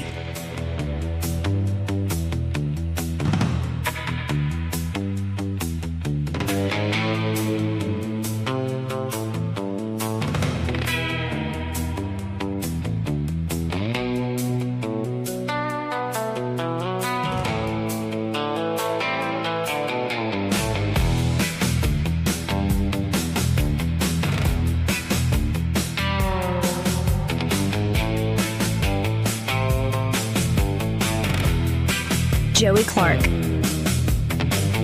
Welcome back. I'm your host, Joey Clark. Eddie Bader here in the studio with me.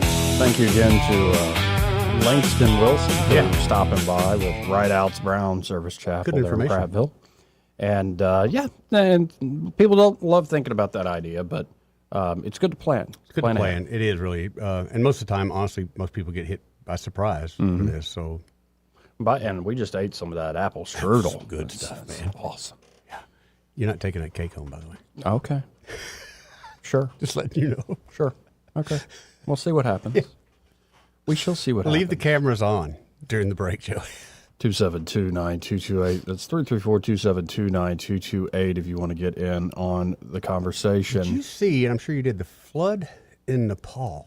Where that glacier? It was pretty intense. Holy cow, Joey. Like just the wall of water. And not to be funny, but and debris and all sorts of just stuff. Yeah. From a glacier that broke a dam and just came on down the river. Holy cow. They said, I forget how many thousands of people are missing. And you start to get reminded of the power of the good Lord Yes. above. And Yes, it's sir. like just, I don't know. I always feel that when I'm out on the ocean. Yeah. You get reminded of it pretty quick. Feel so small. But then we do have like flooding, and we've seen it recently. Think of North Carolina and the Carolina, that whole stretch of eastern Tennessee, and years ago, I would say more than 10 years ago, but remember up in North Carolina, way in western North Carolina, they had hurricane damage. I mean, who would have thought that up in the mountains of North Carolina they would have had a hurricane damage? But they did. They did. All this wild weather, bro. Now I'm just checking out headlines for today. Let's anything good? Look here. Axios is saying the U.S. is close to a quote-unquote massive deal for the Venezuelan oil fields. Okay. Huh. The historic deal would more than double U.S. oil reserves by drawing from a country that has the world's largest proven reserves. Calling this deal huge would be an understatement, one of the officials in the Trump administration said. It is massive. Adding pressure to get the deal signed, the wars in Iran and Ukraine, which have disrupted, of course, global oil supplies and raised prices. And the U.S. Strategic Petroleum Reserve is now at a 40-year low. Details are still being hammered out, but the discussions involve more than a dozen productive oil fields, not all of Venezuela's 300 billion barrels of proven reserves. It'd be interesting if they could actually pull that off. And at the same time, you're having this trouble with Canada. It seems like Trump has actually started to handle Central and South America, but then the Canadians... Have you seen his latest executive order? No, tell me about it. Lake Ontario is now officially called Lake America. That just came out? Yes. That just came out? How did I miss that? Lake America. Lake America. Yes, yes. Trump renames Ontario Lake America amid the tension between the two sides there. On Thursday, he signed an executive order renaming Lake Ontario to Lake America, a move that came amid a trade war with Canada. Yeah. No, he actually did it. He actually went ahead and did it. Yeah, he did. The crazy bastard did it. He's gone and done it, Eddie Bader. He's gone and done it. Here, let's see. I think we've got, we've got Trump here commenting on it. Okay. So we've got Trump also talking about that flooding in Nepal. But Here, let's listen in to Trump and what he has to say about this, broken hour ago? Yeah. Wow. Okay. Good job, Canada. You're pissing us off. Yes, you are. Let's Talk about poking the bear. Let's listen in together. We're going to be changing the name of Lake Ontario, effective immediately, to Lake America. That's going to take place right now as I sign the order. Do you have anything to say about it now? Yes, sir. So this is a straightforward but important executive order. It directs Secretary Burgum and the Department of the Interior to update the Geographic Names Information Service to reflect that the lake once known as Lake Ontario will, from this day forward, be known as Lake America. This is a lake that has most of its volume in the United States. The deepest parts of the lake sit in the United States territory, so it's ours. This will reflect that this is an American lake. Thank you. Okay. There he goes. What do you think of his signature? He used to be a doctor, I think, at some point. You think so? Yeah. I mean, it is very distinctive. Yeah. But he likes the big Sharpie He likes signature. Yeah. Well, and he's smart enough. He will sign some stuff, and he'll give it away to people. Go make a couple $100 off eBay. Oh yeah, absolutely. Okay. Thank you very much. He's holding it up. And we filed all the necessary papers, documents. What paperwork would be everything else. involved with that, We Joey? notified all of the various people that we have to notify. Hey, Canada. So we've done everything. It's now that Lake you have to America. do. And this is official, effective immediately. Effective immediately. We filed all the necessary paperwork. Well, and he didn't shut up about it. He kept going, Oh, by the Lord. way. Oh, Lord. So let's just jump right in on this. This is, again... I don't know if this is actually going to change the trade negotiations. But the Canadians are talking real big, man. They got- like, what have and they we're got, standing though? up to Trump and all this stuff. And it's like, y'all have been protectionist a-holes for decades. Right. Acting like, oh, how dare he? It's like, well, how dare you? You've been... Plus, it's a lot cheaper to manufacture stuff here. Mm-hmm. But here's Trump right after signing. As you know, we took something called the Gulf of Mexico. We changed it, and now it's very routinely the Gulf of America. So if you think about it, we have a Gulf and we have a lake. Now all we need is an ocean. So maybe we'll have to change the name of the Atlantic and or the Pacific. Maybe we'll change them both. I love it. Because I know there's people just heads blowing off. Just Oh, and this is the sort of thing, because I think, didn't Hillary Clinton literally, she just started laughing. Like, she lost her mind when he named it Gulf of America. that'd never stick. It'd never be more They're than like, that God, 1 minute. He can't do that. It's so stupid. He It's so filed the necessary paperwork. He mentioned that. Yeah. We'll have the AP and others push back. It's like, okay, guys. So what? Like, they really did go to the Geological Survey. Yeah. And, like, it's an official thing. I think it's hysterical. So the Canadians thought, well, they'd be pushing back, and now all of a sudden, Trump knows how to push back harder. Go shovel some snow. So how does Trump feel about the Canadian officials? There he is. They're nasty people. Yep. They charge our farmers 400% tariffs. They've been doing it for a long time. And I had them figured out in my first term, and I did some pretty strong things and had it getting pretty good. And then the election was rigged, and now I'm coming back and doing it the way it, and finishing the job. But they treat us very badly. Canada treats us very badly. I would say that of all countries, as you know, we have President Xi coming in a couple of weeks. We deal with a lot of people. People oftentimes, they'll ask me, who's the worst to deal with on trade? And I said, that's easy, Canada. They are the worst to trade. And they feel entitled, and just we can't have that. So we'll see. Yeah. But I don't know. I do find the Canadian pride. It's something to have pride in your country, but also have a little bit of perspective, guys.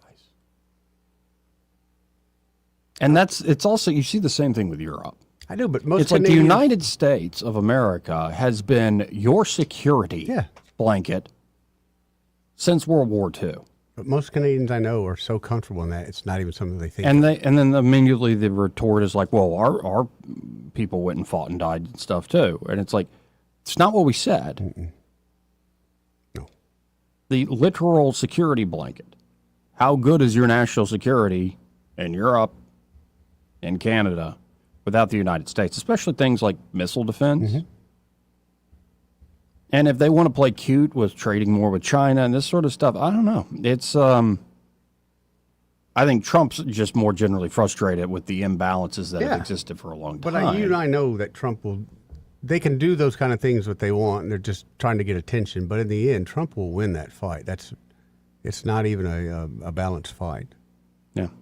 And you mentioned the flood in Nepal. Here's Trump just a moment ago talking about this. No, and we've called Nepal and we've offered any help that they need.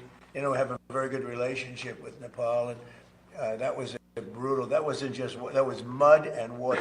It was a mixture. Nobody's ever seen anything quite like that. We're very powerful, strong, well-built buildings were wiped out like they were toothpicks. That's a terrible thing. No, we are sending aid, and we've spoken to the leadership, and we let them know anything they want, we'll have. And there were 50, maybe 60 Americans over there. We haven't gotten the full list yet, but hopefully they're okay. But that looks like something that people will not be. Somebody will be lost, unfortunately. Oh, it's terrible. No, and we've called Nepal. It is terrible. When you watch the video, it just looks like something out of a movie. Yeah, it looks crazy. 272-9228. That's 334-272-9228. Got to hit a break here in a second, but we'll find more things to discuss coming up. Before I leave the topic, though, Coach Tuberville weighed in on this, and this was that same Limestone County, like Washington update. I think he was sitting right next to the always captivating Katie Britt. That's the one. U.S. Senator Tommy Tuberville addressed that growing trade war between the United States and Canada while speaking at that Athens Limestone County Chamber of Commerce update. He said, Canada has been a big problem for us. Our foresters, people who are in the sawmill business and the lumber business have been to see me several times in the last few years because of Canada's subsidizes its lumber business up there. The government puts money in that they can't afford, and they're shipping lumber into our country, into our state, and it's killing our foresters. Our lumber's not worth anything. He's right. We got to put our people back to work. We got to make our products better in terms of price. We can compete with anybody when it comes to the products that we make, and that's why these tariffs are what these tariffs are about with Canada.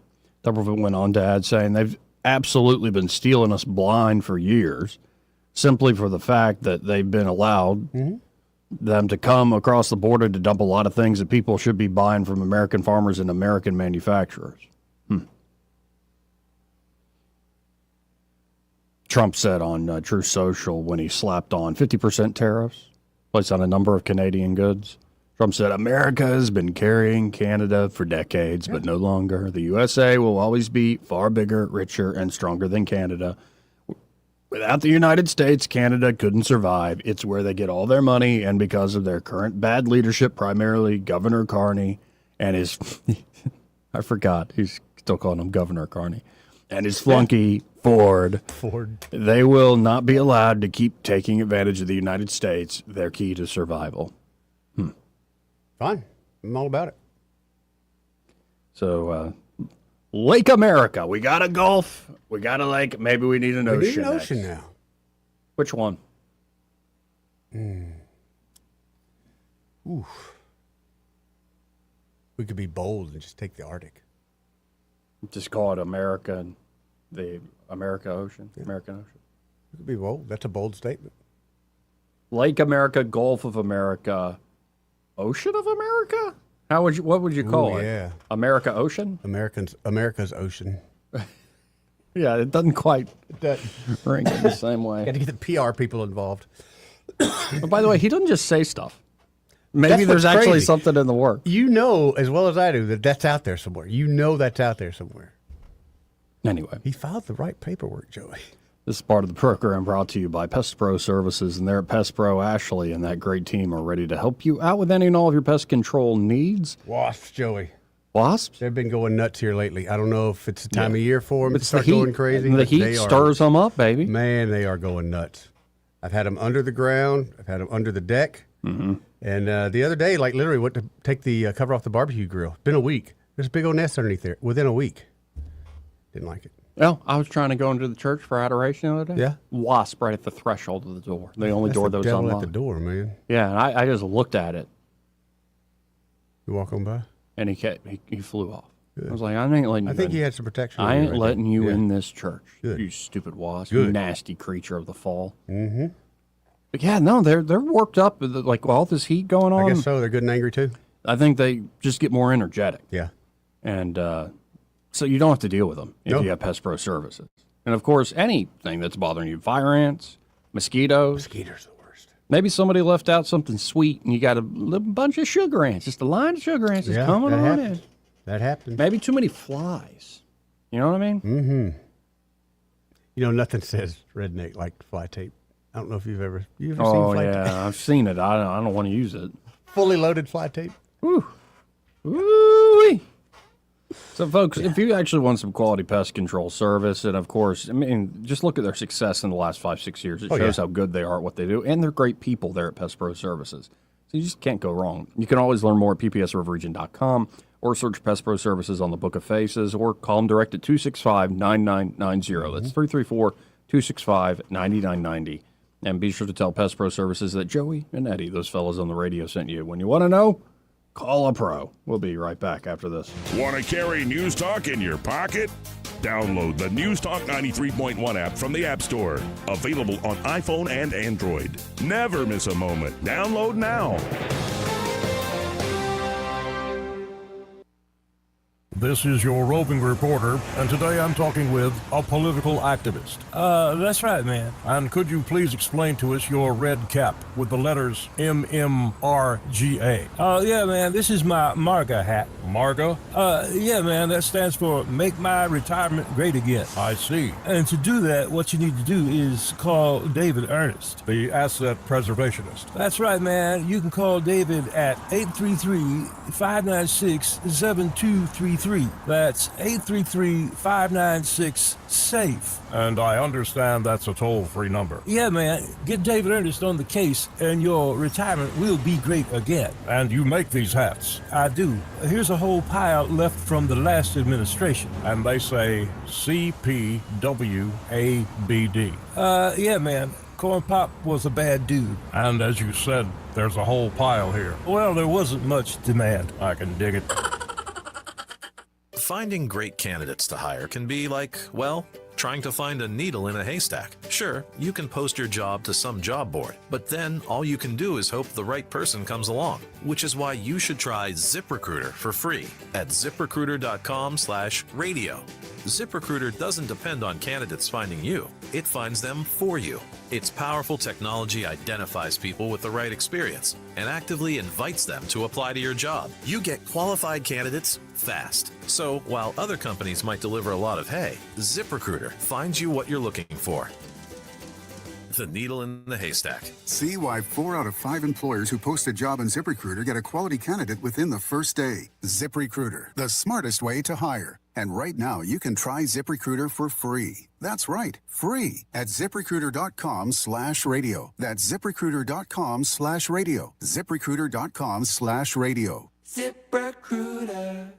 Maybe you're doing well in sales, but you're ready for something bigger. At Blue Water Broadcasting, you'll help local businesses grow with customized marketing campaigns that combine the reach of 7 radio stations with powerful digital solutions. We're looking for someone who enjoys meeting people, earning their trust, and delivering results. If you're driven, professional, and ready to build a career, not just another sales job, we should talk. Visit BlueWaterBroadcasting.com and send me your resume today. Blue Water Broadcasting, local folks helping local business. This hour of news and views is brought to you by our good friends at Alabama Home Mortgage. Alabama Home Mortgage, 567-4223. Visit them on the web at myalabamahomemortgage.com. NMLS number 1586368, an equal housing lender. Rich Thomas Weather is brought to you by Mr. Electric of Montgomery. Mr. Electric, we've got the power to make things better. Visit MrElectric.com. Rich Thomas Weather. Well, hi, everybody. Showers and thunderstorms will be more numerous today and probably, I think, tomorrow as well. Still feast or famine. Not every town gets wet, but there'll be a generous supply of showers and storms in the afternoon and evening hours, especially, both today and tomorrow. The high temperature today and tomorrow around 91, low tonight down to 73. Then over the weekend, the storms start to thin out and we'll see more sun and fewer storms. High temperatures in the low to mid 90s on Saturday and Sunday. From the Blue Water Weather Center, this is Rich Thomas. Back to school shopping starts now, and ASC Credit Union has you covered. Our back to school loan helps you pay for supplies, laptops, clothes, and more. Stop by your local ASC branch or apply today at yourasccu.com. Federally insured by NCUA. Terms and conditions apply. All the headlines the mainstream media won't touch. Your News Talk station. News Talk 93.1 FM WACV.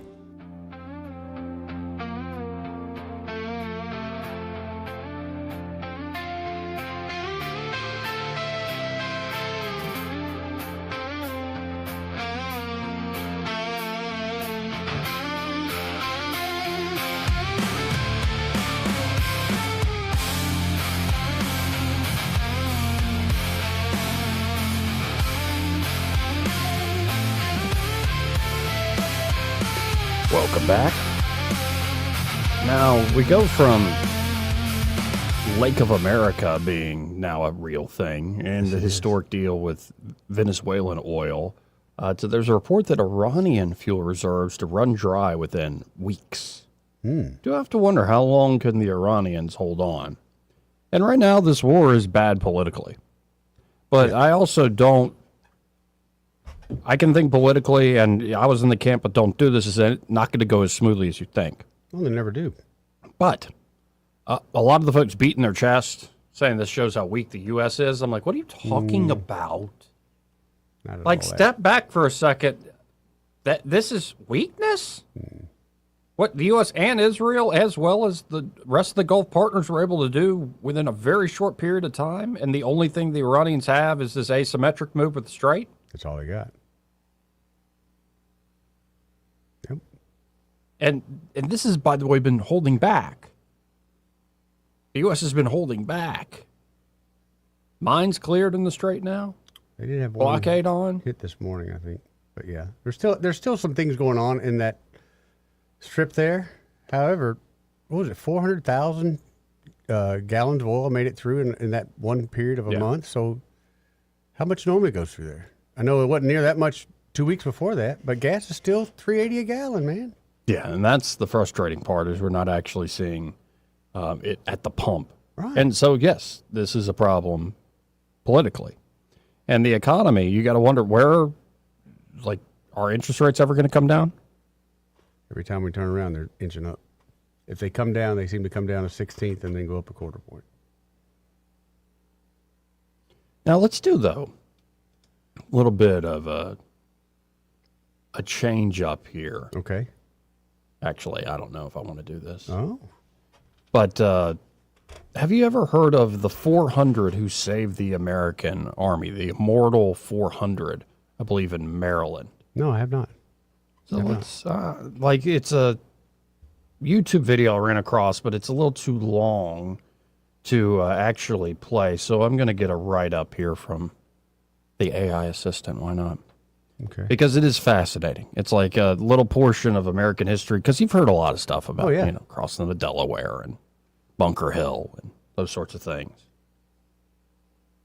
And this is the day to talk about them. It was August 27th, 1776, the Battle of Long Island. Their stand became one of the foundational acts of sacrifice in the American Revolution. All right. And, I mean, today it really is their day. Only 8 weeks after the Declaration of Independence, the American Revolution came frighteningly close to catastrophe at the Battle of Brooklyn, or Long Island. Washington's inexperienced Continental Army was badly outmaneuvered. British troops slipped through the Jamaica Pass, struck the American flank and rear, and began collapsing the Patriot position. Thousands of Americans were trying desperately to escape across the marshes around Gowanus Creek toward Brooklyn Heights, and somebody had to stay behind. That somebody was principally a body of troops from the 1st Maryland Regiment, together with Delaware soldiers under Lord Sterling and Major Mordecai Gist. Or Gist. Gist. They were facing roughly 2,000 British and Hessian troops, many positioned around the old stone house. Instead of simply making a final defensive stand, the Marylanders did something extraordinary. They attacked. Wow. With muskets and fixed bayonets. They were driven back. They attacked again and again. Survivor accounts differ about the precise number of assaults. Some remembered 3, others 5 or 6. But the essential fact isn't disputed. This badly outnumbered little force repeatedly charged a vastly superior British position while the rest of the Americans escaped. Washington was watching. Tradition records him crying, "Good God, what brave fellows I must this day lose." Different type of people. Yeah, yeah. To say the least, different type. The fighting lasted nearly an hour. The casualties were horrific. The National Park Service gives 256 killed and more than 100 captured, with only a few dozen of the rear guard making it back to American lines. Exact figures and even the precise number constituting the famous 400, of course, vary in historical accounts, but they accomplished what they had been left there to accomplish. The Army got away. And that is why the episode matters for Beyond Maryland. Had the British destroyed Washington's army in Brooklyn in August of 1776, again, 250 years ago to this day, the revolution might conceivably have ended almost as soon as independence had been declared. Instead, Washington retained an army. 2 nights later, under darkness and fog, he evacuated the remaining Continental forces from Brooklyn to Manhattan. 4 months later came Trenton, then Princeton, then Valley Forge, then Yorktown, where we opened up a big old can of whoop-ass against the Brits. And none of that was inevitable on the morning of August 27th. The National Park Service puts the stakes unusually strong. The sacrifice of the Maryland 400 quite possibly saved the Revolutionary War.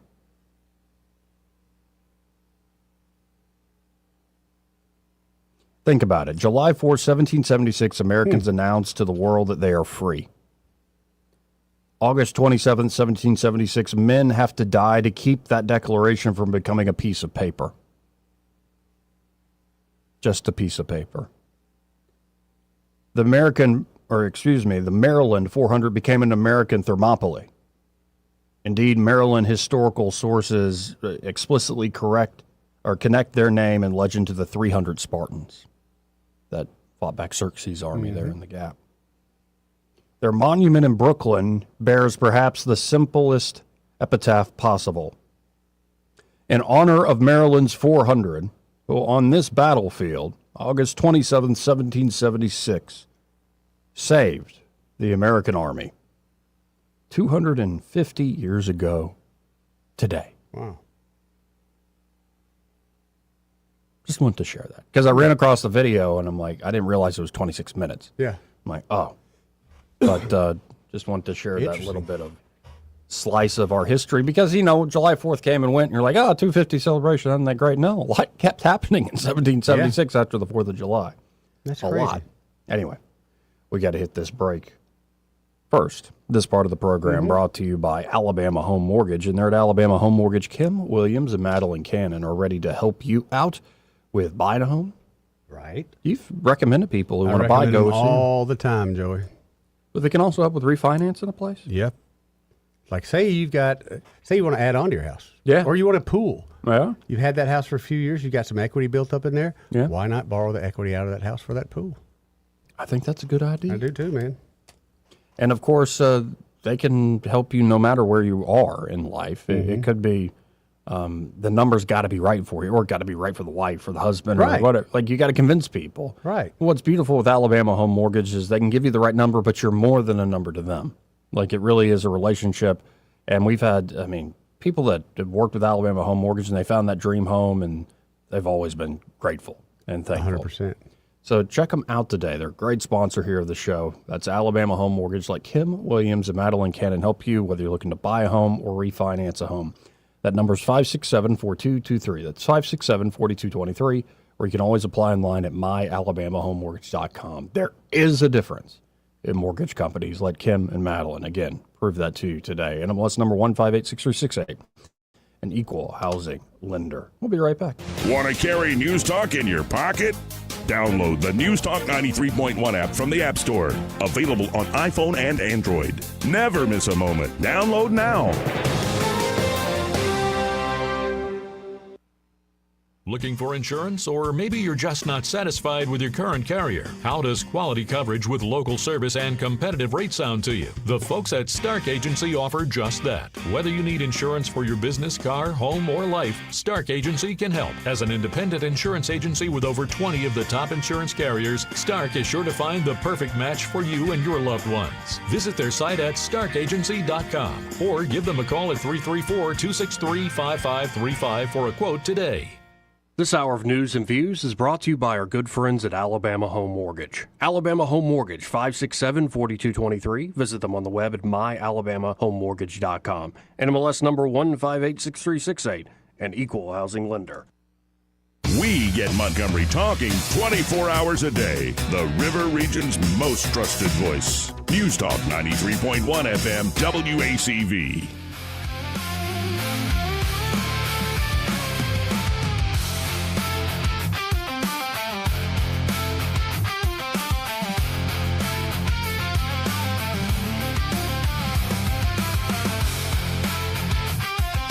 Welcome back. Let's go to east of the Rockies. Hey, East. How you doing?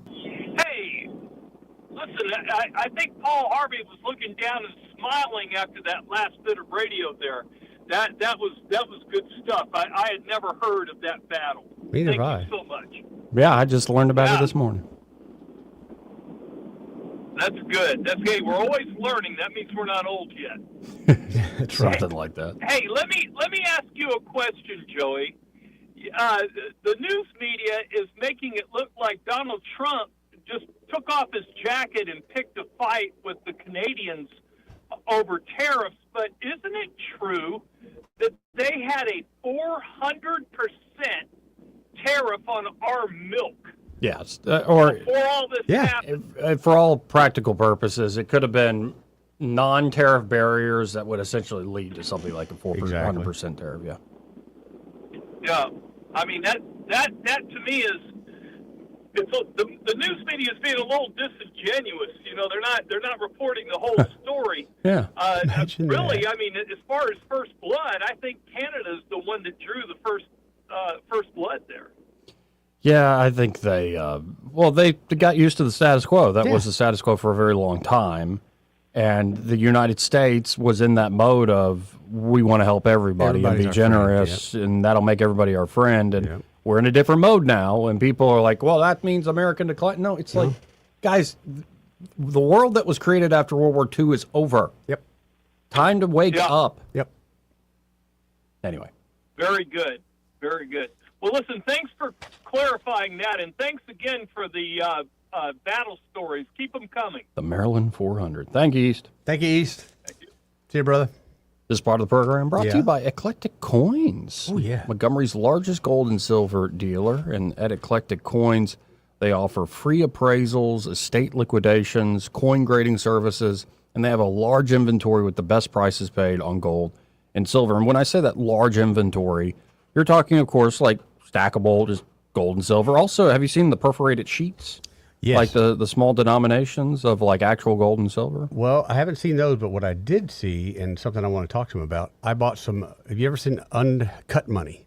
I bought sheets of $2 bills. I bought a sheet of $5. And it's a piece of art, I guess, of anything, but it is real money. And I gave it to the grandkids, and I think my mom and them back in the day. But I want to kind of see what the value on that is now. It'd be great. He can help you out. Yeah. I mean, plus it's just, and I didn't know you could buy it, but it makes for great gifts. You just literally hand somebody a sheet of money. Now, I wish it was $100 bills. Right. But, you know. And by the way, there's so much history there. Like, oh, yeah. Some of the huge large bills or coins that go back centuries. Well, we were talking yesterday how the bills used to be bigger. Yeah. Oh, much bigger. Yeah. You know, those large bills, that's folding money. Man. Yeah, that is. That's folding money. That's proper folding money. Or it could be like you're a nerd. You like Marvel. Yeah. You like DC. And they do great. Like, if you love Spider-Man, there are a lot of really cool gold and silver commemorative things. Oh, yeah, they do guys collectibles. For Spider-Man and Batman and a lot of the great Marvel characters. And, of course, they also have things for baseball and sports, things for Fender guitars. It's actually this great display case where it opens up and it's not a coin. It's shaped like a guitar. Really? It's like a silver piece that is shaped and engraved beautifully to look like a Fender guitar. So there's a lot of cool stuff over there. And not to mention the gold backs. Yeah. Which are these privately issued, they look like bills, but they're actually gold. Gold. Like gold engraved into the bill itself. So you're talking like 1,000th of a troy ounce. Like there's different denominations of how much gold is in the particular gold back. Certain states have approved them to be created and issued, like Florida and Idaho. And oh, really? Now they're a great dealer there of gold back. So if you're looking for some hard money, that isn't just a huge gold bar, but is like really cool artwork, kind of America getting back to the sound money tradition. If you love that sort of thing, get by. See Doug at Eclectic Coins. They're located at 543 Northeastern Boulevard here in Montgomery. You can also always go to eclecticcoins.com. Remember, Eclectic Coins are collectors who know. Go. 272-9228. I got to hit this break. Sorry. We'll be right back. Broadcasting from the Riverside Chevrolet Master Control Center, this is WACV Cusana, News Talk 93.1 FM. When it's Chevy, it's Riverside. With SRN News, I'm Bob Agnew in Washington. And the U.S. and Canada continue to have their trade standoff. The result, Canada is doing more now to try and develop its own military industries. It's spending billions of dollars, the Canadian government investing in reducing its reliance on American suppliers, a shift partly due to pressure from the U.S. to contribute more to NATO, as well as strained relations between Washington and Ottawa. New details emerging about an Iranian plot targeting a world leader's family right here in the United States. Israeli Prime Minister Benjamin Netanyahu says that Iran tried to murder one of his sons. A U.S. law enforcement source identified the target as his eldest son, Yair, who was living near Miami at the time of the Iranian threat. It's been a winning session on Wall Street today. Right now, the Dow is up by 72 points. The S&P 500 up by 38. This is SRN News.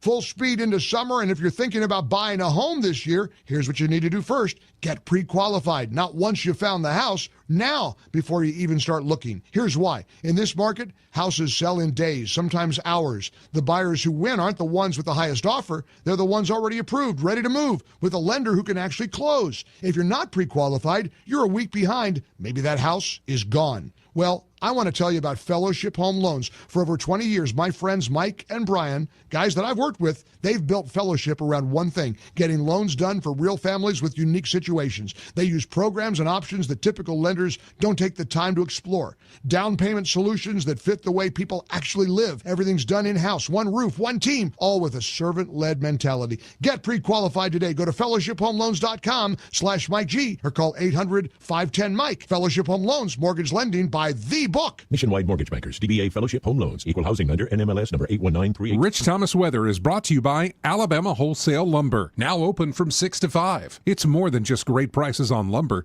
From Trex decking to energy-efficient windows and Tamco shingles, Alabama Wholesale Lumber has it all. Rich Thomas Weather.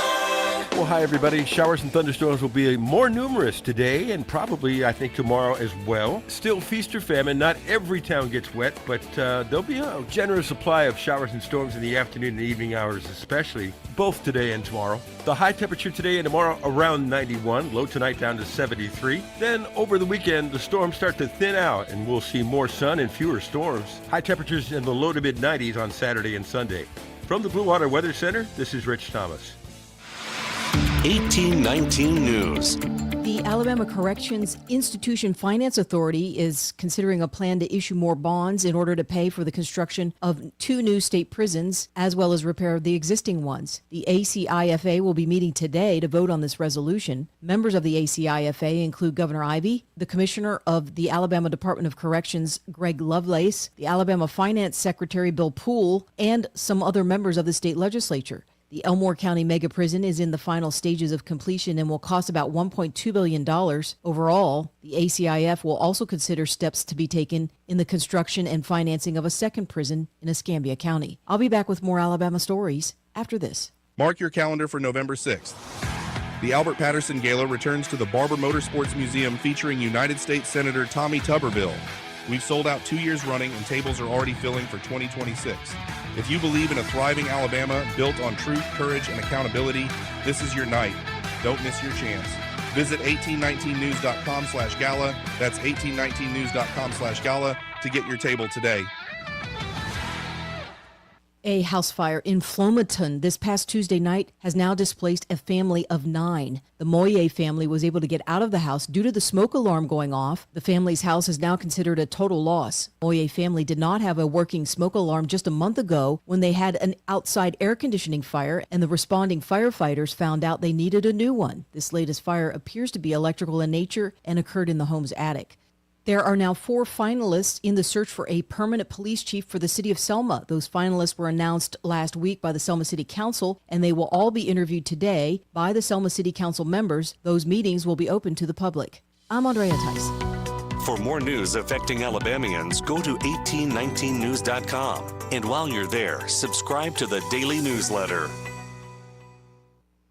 This hour of News and Views is brought to you by our good friends at Cole Plumbing, 279-8919. Cole Plumbing is number 1 in the number 2 business. You don't have to dig a hole. They have proprietary pipelining technology. Ask them about their tankless water heaters. Remember, when you have trouble with your bowl, call on Cole. What's your biggest investment? More than likely, it's your home. So treat it that way when you hire a painting contractor.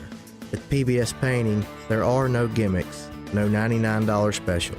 Just quality painting and someone who treats your home with the same respect that you do.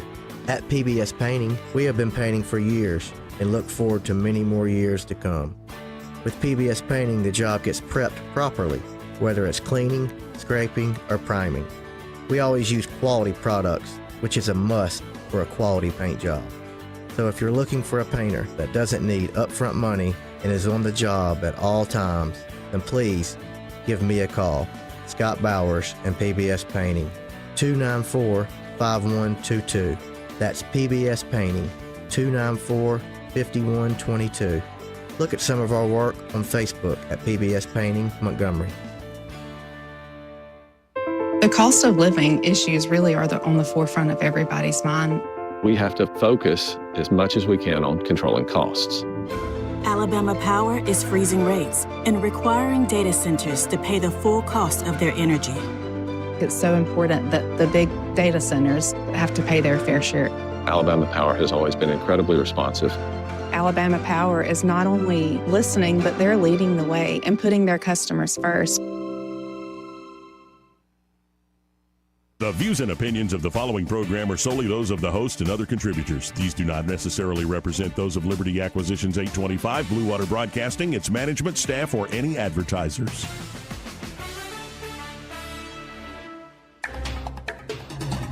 It's time for Montgomery's conversational radio show. It's News and Views on News Talk 93.1 FM. To join the conversation, call 272-9228.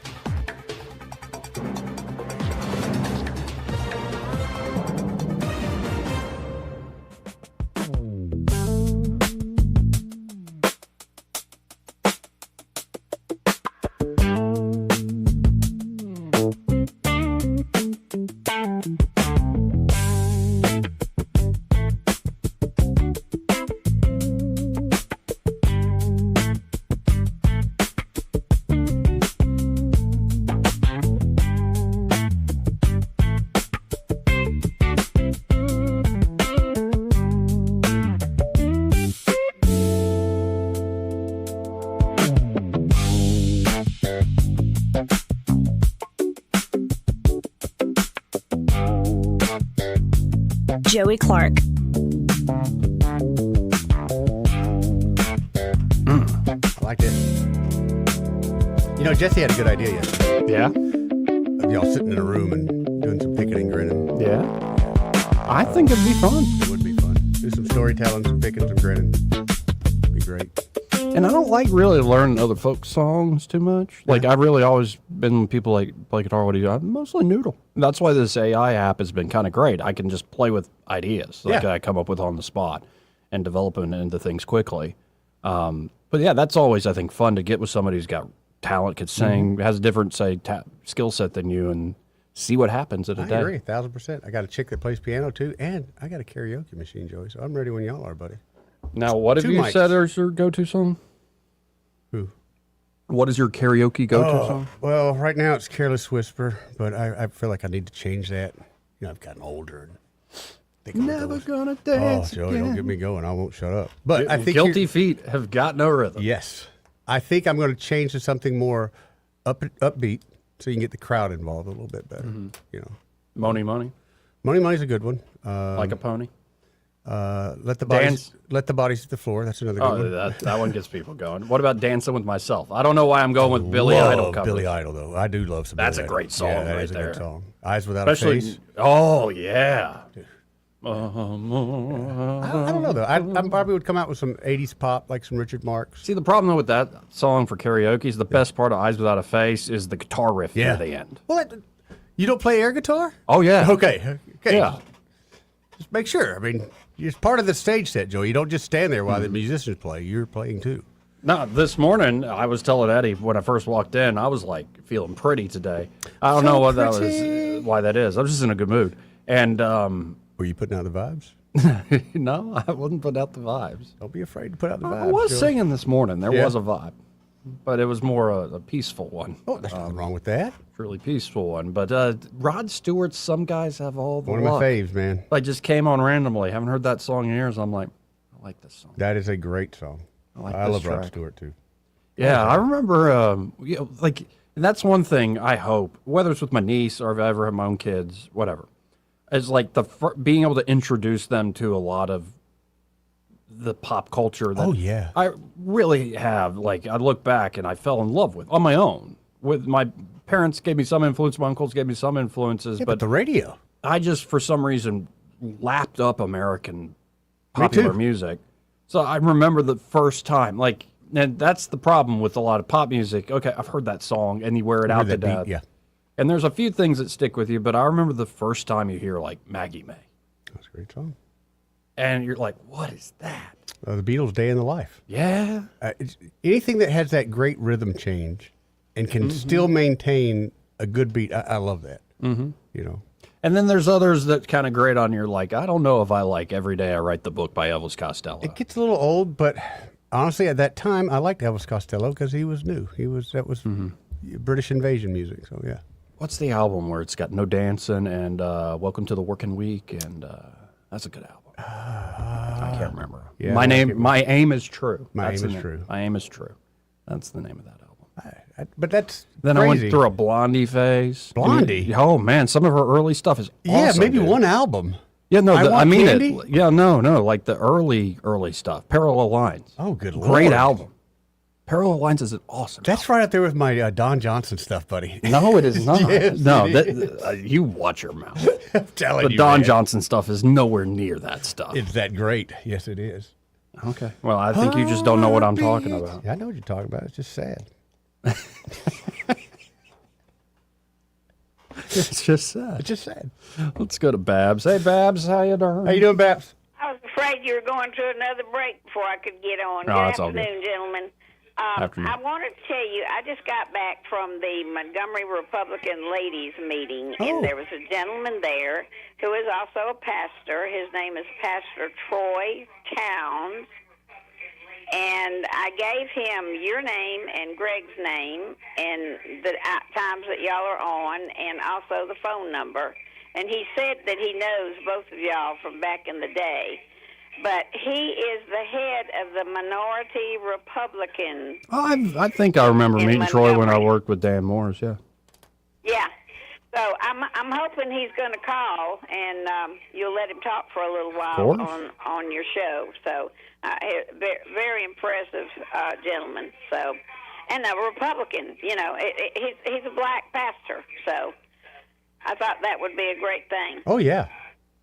Now, do you got anybody else that is over at the Republican Women's Group that you got them on the show too? Why? Well, let me tell you, and I messed up. There's a young man. He's 18 years old. He's been at one of the meetings twice, and he is, I don't know if he's the head of the youth Republican whatever, but he's 18 years old, and he says he's not even going to college. He is full force into working with Turning Point USA. Oh wow! I have to find out what his name is and let you know. Okay. But he is an 18-year-old, so enthusiastic, it'd make your day. Good deal. I was so impressed with this young man. So, and he's. I was more hoping you were going to mention the other women. Like, you got any other I've women? noticed it was a women's group, but all she's talking about is the men. Right. Babs, what are we doing Those here? were the speakers. What can I say? Babs, I mean, I feel like you're a part of this group just to talk about men. I don't know if that's what this group's all about. No, we weren't. Give me a break, Kitty. This is a monthly meeting, and we talk about important stuff. Besides, we eat too. Oh, you eat good though. I bet that'd be good. Oh, Montgomery Country Club. Oh yes. Fabulous. I said one day I'm going to go in there and take a picture just of the salad table. Oh, so, amazing. but hey, anybody is invited if you want to come speak, Eddie, or if you want to come speak, Joey. Of course, it's from 11 to usually about 1 o'clock, so it would kind of 11:30. So it'd kind of be a short thing. But we have lots of politicians come and speak. You know, Barry Moore's been there, and several of the candidates running against Jamari Figures, and I thought it was really funny. Jamari Figures had a meeting upstairs while we were there too. Shamari did? Yeah. Sir? Shamari had a meeting right above him? Right above y'all. Yes, sir. Interesting. So I thought that was interesting. Mm-hmm. So, but anyway, you know, I love you guys. I'm hoping to be there when Greg has his meeting at the Baumhauers in Millbrook. Yes. Because I'm old, and I don't want to drive to Montgomery at nighttime. So. Well, Millbrook is a great one. The Baumhauers there is wonderful. I hope you'll make plans to go. If you're going to be there, of course. All right, sounds good. You promise? Yes, ma'am. Of course, watch something will happen where I can't go. But It's I'm on Wednesdays? Yeah, it's Wednesdays. Joey. I've agreed to start helping out with youth ministry at the church. You know, you could bring them by. We could. Yeah. But that we're was the chopping. reason that I never could come before because my church had Bible study on Wednesday night. But my pastor he's older too, and he's having some health problems, so he has the Bible study at 11 o'clock on Wednesday. So I can go, especially to Millbrook. So. Yes, you'll but love good it. for you, Joey. That's wonderful. I used to work with the youth at church. So, all right, gentlemen. Thank you, Babs. Show. Love you guys. And Love you I hope too. to meet both of you, and have a good rest of the day. You too, hon. Thank you. Love you. Somebody, by the way, noticed I made a mess up today. Oh, what'd you do? Greg Willis said, "Is today August 26th?" And I titled the show Joey Clark Live Thursday, August 26th. It's the 27th. 27th, Joey. Yeah. This is the problem with, I'm the guy who does I'm my own producer, sort of thing. Get Russian. That's the problem, though, huh? Yeah. You got so much to do. Yeah. Your 3-hour gig is just killing you. Yeah, it's driving me nuts. Now, it would be nice, Eddie Bader. I remember the days where if you're a host, you just host. Joey, those days You just were talk to long ago. people. I remember the days when realtors used to dress up in suits and ties, Joey. It just doesn't happen no more, son. Maybe we both have better product in our industries if we took a little more respect from our elders. I'm not going to quit wearing my Crocs. I'm sorry. Let's go to Thunder. Hey, Thunder, how are you? Oh, I am doing well. Y'all have been everywhere today, which is always good. But I'd like to go back to Canada for just a second. Not only do they have this huge tariff on milk, that's drinking milk. They have tariffs like that on all milk products. That includes butter. Oh, really? Oh, yeah. It's on every milk product. It's huge. And they've been doing this for years. They didn't used to let you bring in maple syrup from the United States. I remember that. I think they'll let you take in maple syrup. They import some of it now, and they they'll use the American maple syrup to cut their maple syrup, and then they turn around and sell the maple syrup as 100% Canadian, which is kind of crummy of them. They should at least admit what they're doing, but they don't. Oh, they're not going to do that. They will not import honey or blueberries or cranberries. You can buy a Cuban cigar, but you cannot buy American maple syrup there. That's crazy. Don't ask. And the reason that Canada's having some issues now with their military is up until now, they've always known that they didn't have to have that big of a home military because they always expected the United States to pick up and defend them. That's exactly Think right. about it. Oh, that's exactly right. They need to be picking up their own military, and they need to start doing it, which is what Donald Trump is attempting to get them to understand that they, like a lot of Europe, that they need to be doing instead of counting on the U.S. to always be there and take care of them. A lot of Americans have gotten really tired of defending other countries that turn around and stab us in the back. Yes, ma'am. Sometimes that includes Canada. Agreed. So thank you guys. Appreciate it. Keep up the good work. And yes, it would be nice to hear Troy Towns again. Talk to you later. See you, Thunder. 272-9228. And Greg said, wasn't trying to call you out. I'm terrible at calendars, too. No, it's all good, Greg. I do need to be called Every out. chance you get, Greg, call him out. Yeah. No, I need a lot of correction. Absolutely need a lot of correction. With a ruler? I don't know if with a ruler is what I was thinking of. You're more of a belt guy? No. Whips and chains? How about just, like, correcting me? Like, yeah, but say, Joey, you got this wrong. Like, and do better. But you have to leave impact. No, you don't have to. Why good correction do brings you impact. immediately go to corporal punishment? Maybe that's the way I was raised, Joey. Let me see how that's working out. Wonderfully, Joey. Yeah, it's working out great. Working out just fantastic. It's got to be fine. Again, 272-9228. As I look over at 1819 News, because they always update after 2 o'clock, story out of Pickens County. A former ombudsman with the Haitian government is being detained in Alabama as he faces corruption charges in his home country. According to ICE, in their detainee database, Renan Heduville, or Heduvier or something like that. Heduvier. I like Heduville better. Renan is being held in a facility in Pickens County Detention Center. Mm-hmm. Heduville is accused of embezzling nearly $130,000 of public funds while he led the Office of Citizen Protection in 2017 to 2024. The Haitian Times reported he is also charged with awarding illegal public contracts, abusing his office, and obstructing justice. So he was just arrested in Alabama. I'm glad we got him. Yeah, we got him, folks. We got him. We got him. Yay. You got to wonder who else is sneaking around. And, there's a lot of folks wondering, like, this new I-10 bridge to South Alabama, what to name it. We're really going to build this bridge. I think they're going to try to. But Cindy Myrex from Coleman, she's a state representative. Okay, what's she like? She suggested name of the new I-10 bridge in South Alabama, the Dolly Parton Memorial Bridge. Can't argue with that. But others have recently suggested the Donald Trump and the Jimmy Buffett Bridge as their names. Ooh, buddy. I got you there now. That's going to be a tough call. I don't know. My money's on Buffett. You think the Jimmy Buffett Bridge? Yeah, he's Alabama native, man. That is true. That is true. And honestly, I don't know if Alabama is showing much love, to be quite honest. Yeah. Why is that? I don't know. Is it a cultural thing?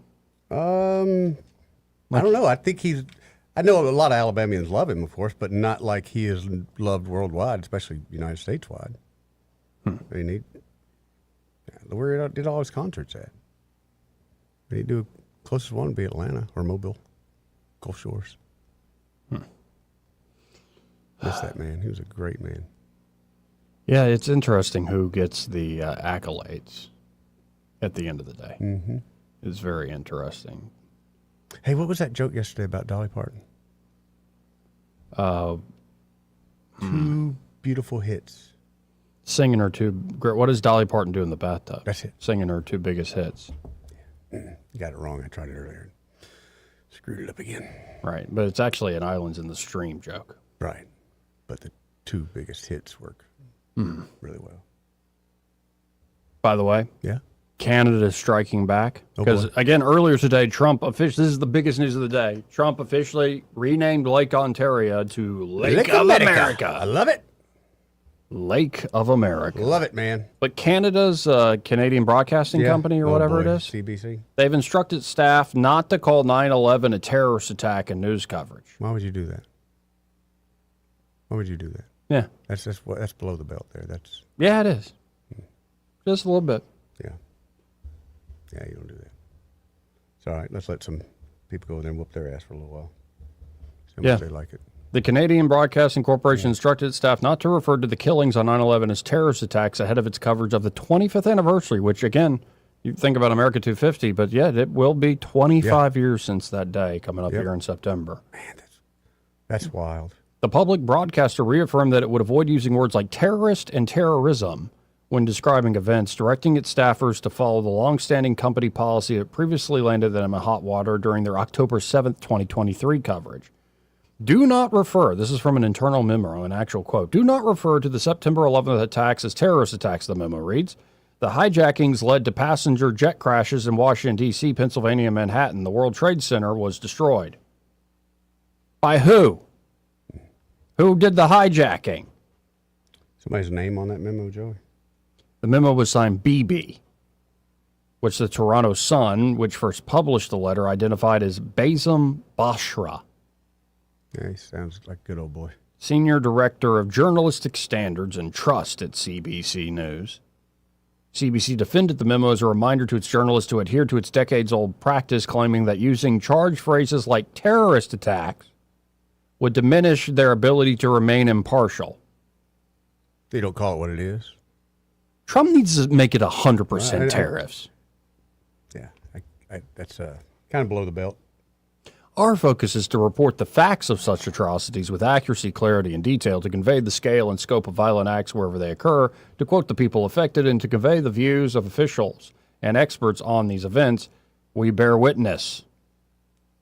But CBC News does not itself designate specific groups as terrorists or specific acts as terrorism, regardless of the region or the events, because these words are so loaded with meaning, politics, and emotion, they can end up being impediments to our journalism.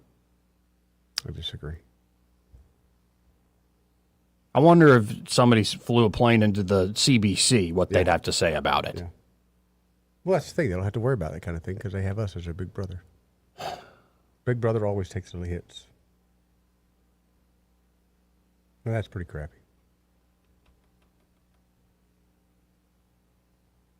Much like Reuters, CBC only uses the terms when quoting others who are describing events, despite even Osama bin Laden, who approved and funded the attacks, describing it as, quote unquote, from Osama bin Laden, blessed terror. Right.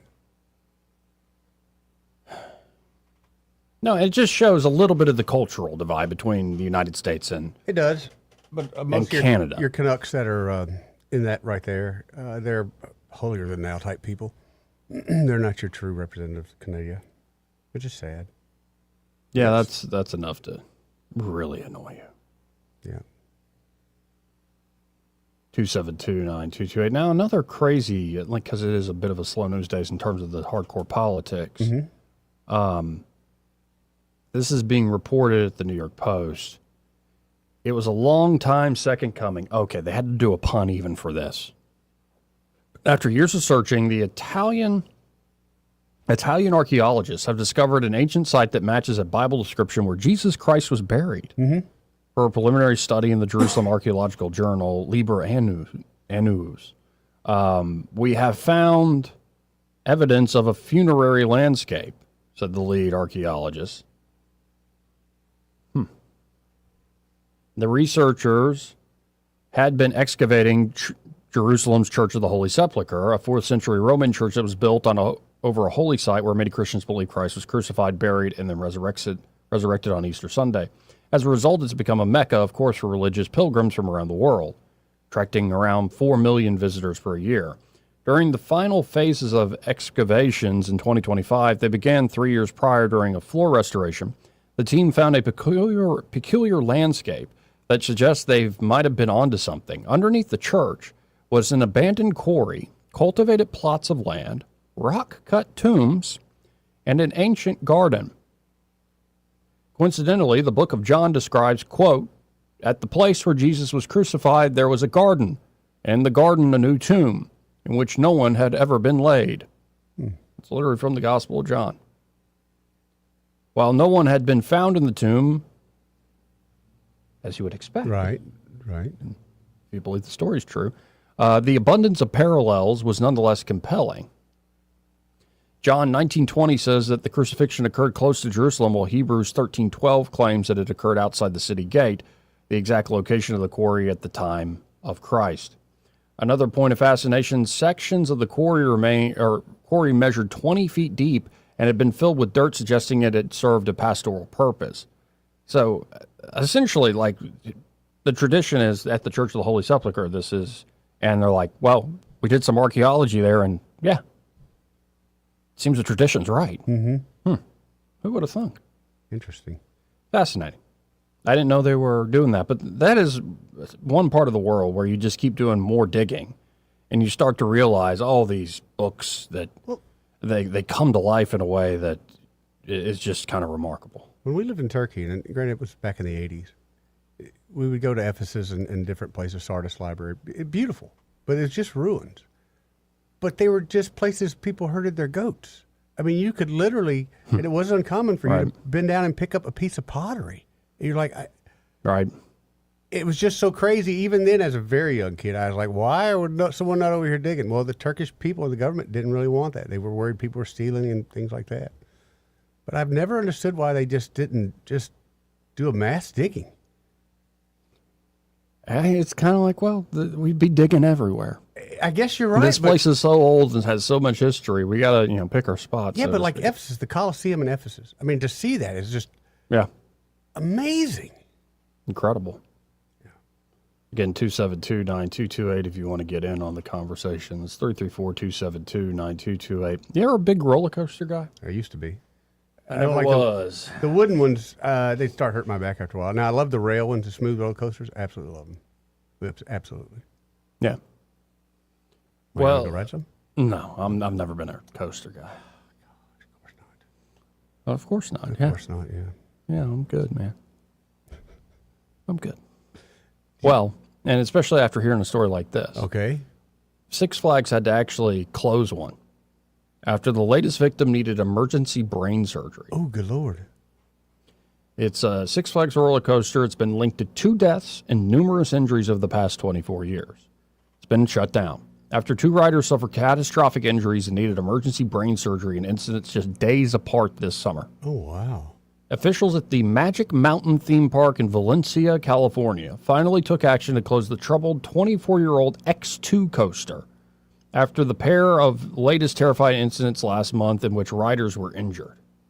The first mishap occurred on July 5th when Pamela Goulian, 40 of Hawaii, took the ride while visiting the park for her daughter's 16th birthday and repeatedly struck her head against the headrest as the coaster careened at up to 80 miles an hour. After the end of the ride, which had seats that rotate 360 degrees, she began vomiting and later lost consciousness before being rushed to a nearby hospital. So we gave you a huge concussion, and now we spun you around. Concussion, yeah. Part of her skull was removed to reduce brain swelling, and she didn't fully regain consciousness for about 2 weeks.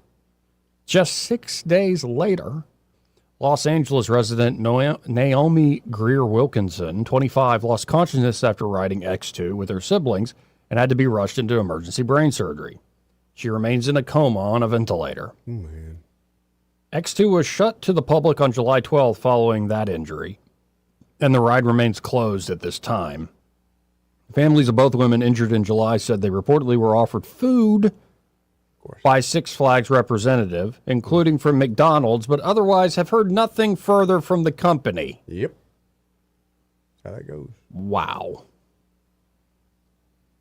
And something happened all the way back in 2022 to a 22-year-old who, after riding X2, lost consciousness, collapsed, died from a traumatic brain injury the following day. Good Lord.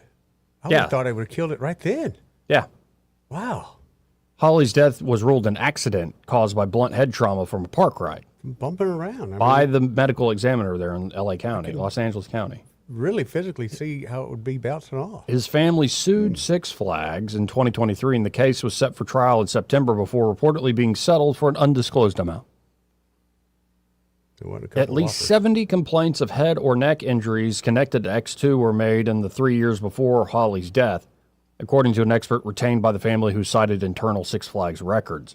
Back in 2010, Hilda Farias, 28, also died after riding X2, although medical experts at the time put her death down to multiple factors, including an existing brain abnormality that had ruptured due to the ride's intensity. Wow.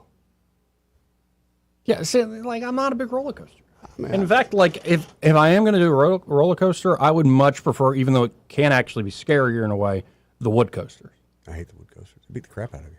Right, but it's kind of like, some of these other ones are, I don't know, like the real extreme. Did you ride the Batman over at Atlanta? No, I've never. I'd probably do that. But like... or the Superman? You lay down? Yeah, sure. Like, I don't know. At this point, yeah, whatever. Okay, at this point, no one's challenging you to do it is the issue. I get it. No, but then there'd be some, I'm like, no, I'm good. Well, there are. I mean, there's some wood ones I don't want to do, but mainly just because they beat the mess out of you. But I love, especially the roller coasters like the Cyclone and stuff, where you're going down into a turn and you're twisting and it's just smooth like you're in a jet. I love now that. You got a preferred one when it comes to the fair? Yeah, none of the above. Yeah. I think I got head trauma from the zipper one day. Fit on every one of them, and yeah, I remember my dad put me on. It was like a mousetrap when we first got there years ago when I was a little kid, and I was thinking, this man hates me. Why would he put me in this cart? And it's going straight up. Oh, it was awful. Yeah. But I learned to love them. You don't like the ones that go just real high and drop you?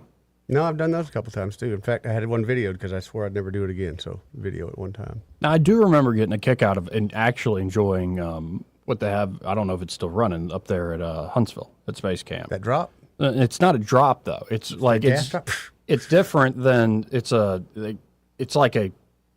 a slow. A lot of them they just carry you and then they carry you slow and then they drop you all of a sudden.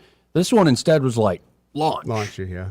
And there was something exhilarating and fun about being launched and then you're floating. Like that was awesome. Well, yeah. But the slowly being lifted up and just waiting to feel your stomach drop out. Nothing. That's the worst. What was it? Free fall or something in Six Flags they had where it was like an elevator shaft. Literally, you went up an elevator shaft and then you'd go out and it would go. You hear the buzzer, and it would be maybe a second. And were you ever a theme park guy, like a Disney guy, a Universal Studios guy? I love the water parks, though. I was a water park guy. Water park. Love the water parks, man. What was your favorite thing at the water park? Anything water slides, but mainly the big water slides that took like 5-6 minutes to get down, where they would have like little pools halfway through, and you'd stop. Those are my favorite. No, I tend to prefer I like the tall ones that were like enclosed, so tubes, and like that's the ones I zip through them. The wedgies, Joey. Oh, sure. Got plenty of wedgies. Yeah, the ones I never jumped on were like the real steep ones that are opened up and stuff. I mean, I'm sure they're fun, but I think I did one or two of those. There was one in Florida, Six Flags over Miami or something like that. It was a water park, and it was all rollers. And when you hit the water, you went for another probably 100 feet across the water, just skipping across the water. It was cool as it could be, but I was a little scared. I ain't gonna lie, I was a little scared. Like we established earlier, we're Lazy River fellas. I am a Lazy River guy, more than ever now. And I have to say, like, you remember when they used to have the one over there in Auburn? Yeah. They still there? The RV park. It's still there? Yep.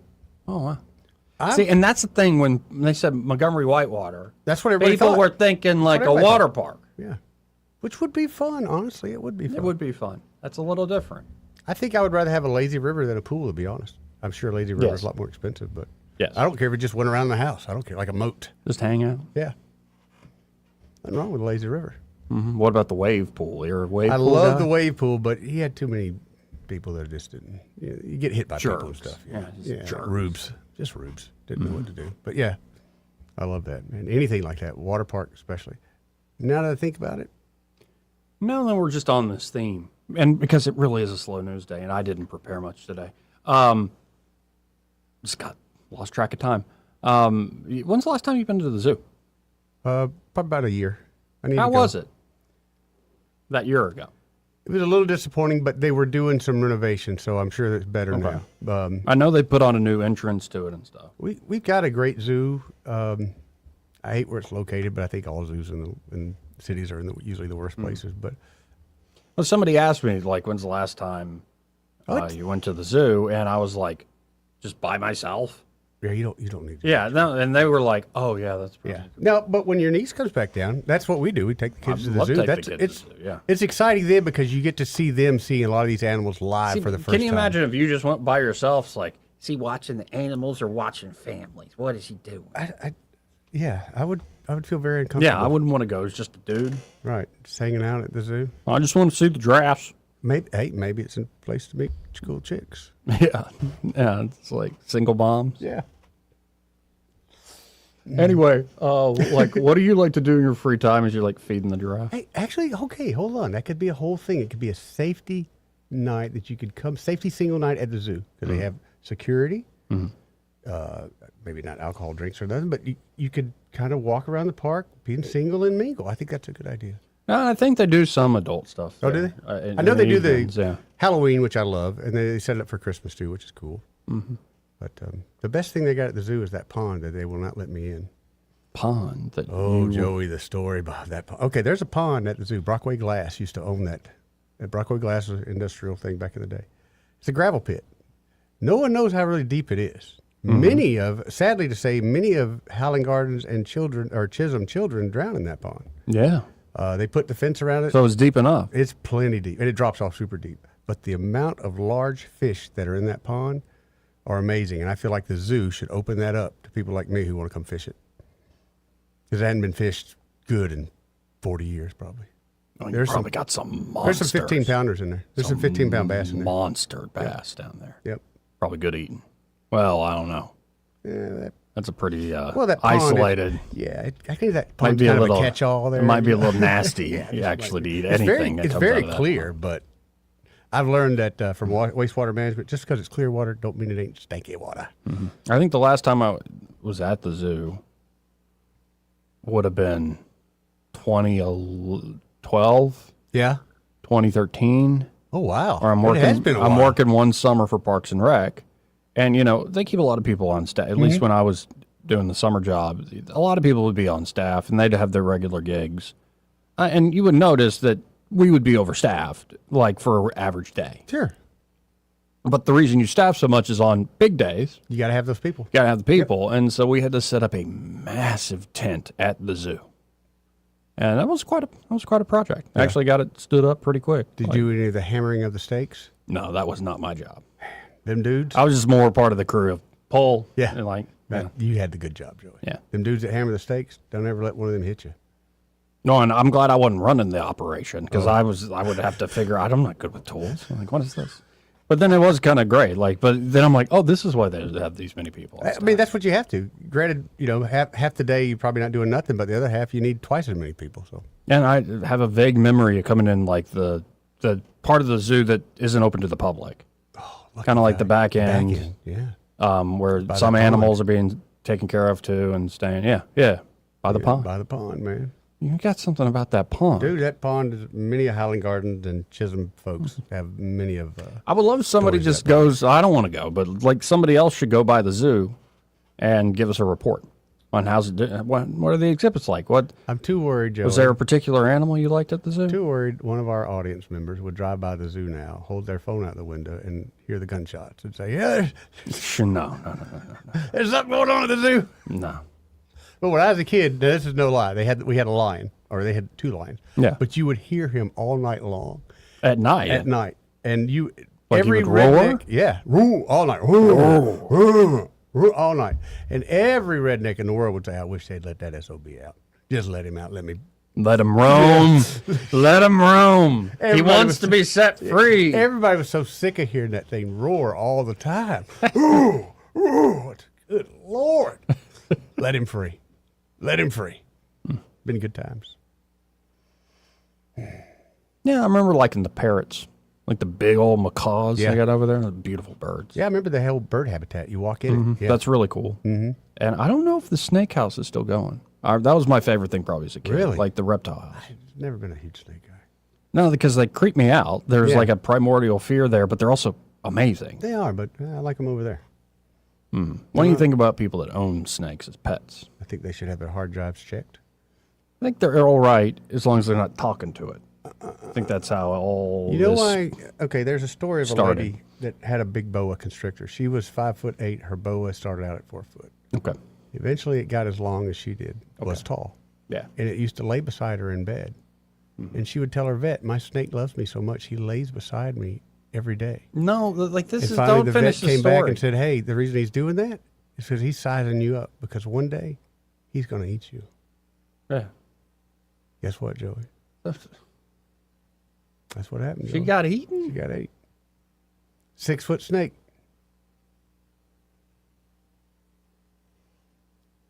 This is what happens on a slow news day. That's an awful story. That's a fat snake. After that, Oh, it was worse than that. Was Dewar, a company that helped build Hyundai.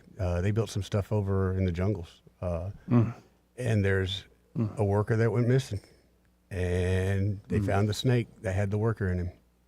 They sliced that snake open, and there he was. Anyway, we got to hit a break.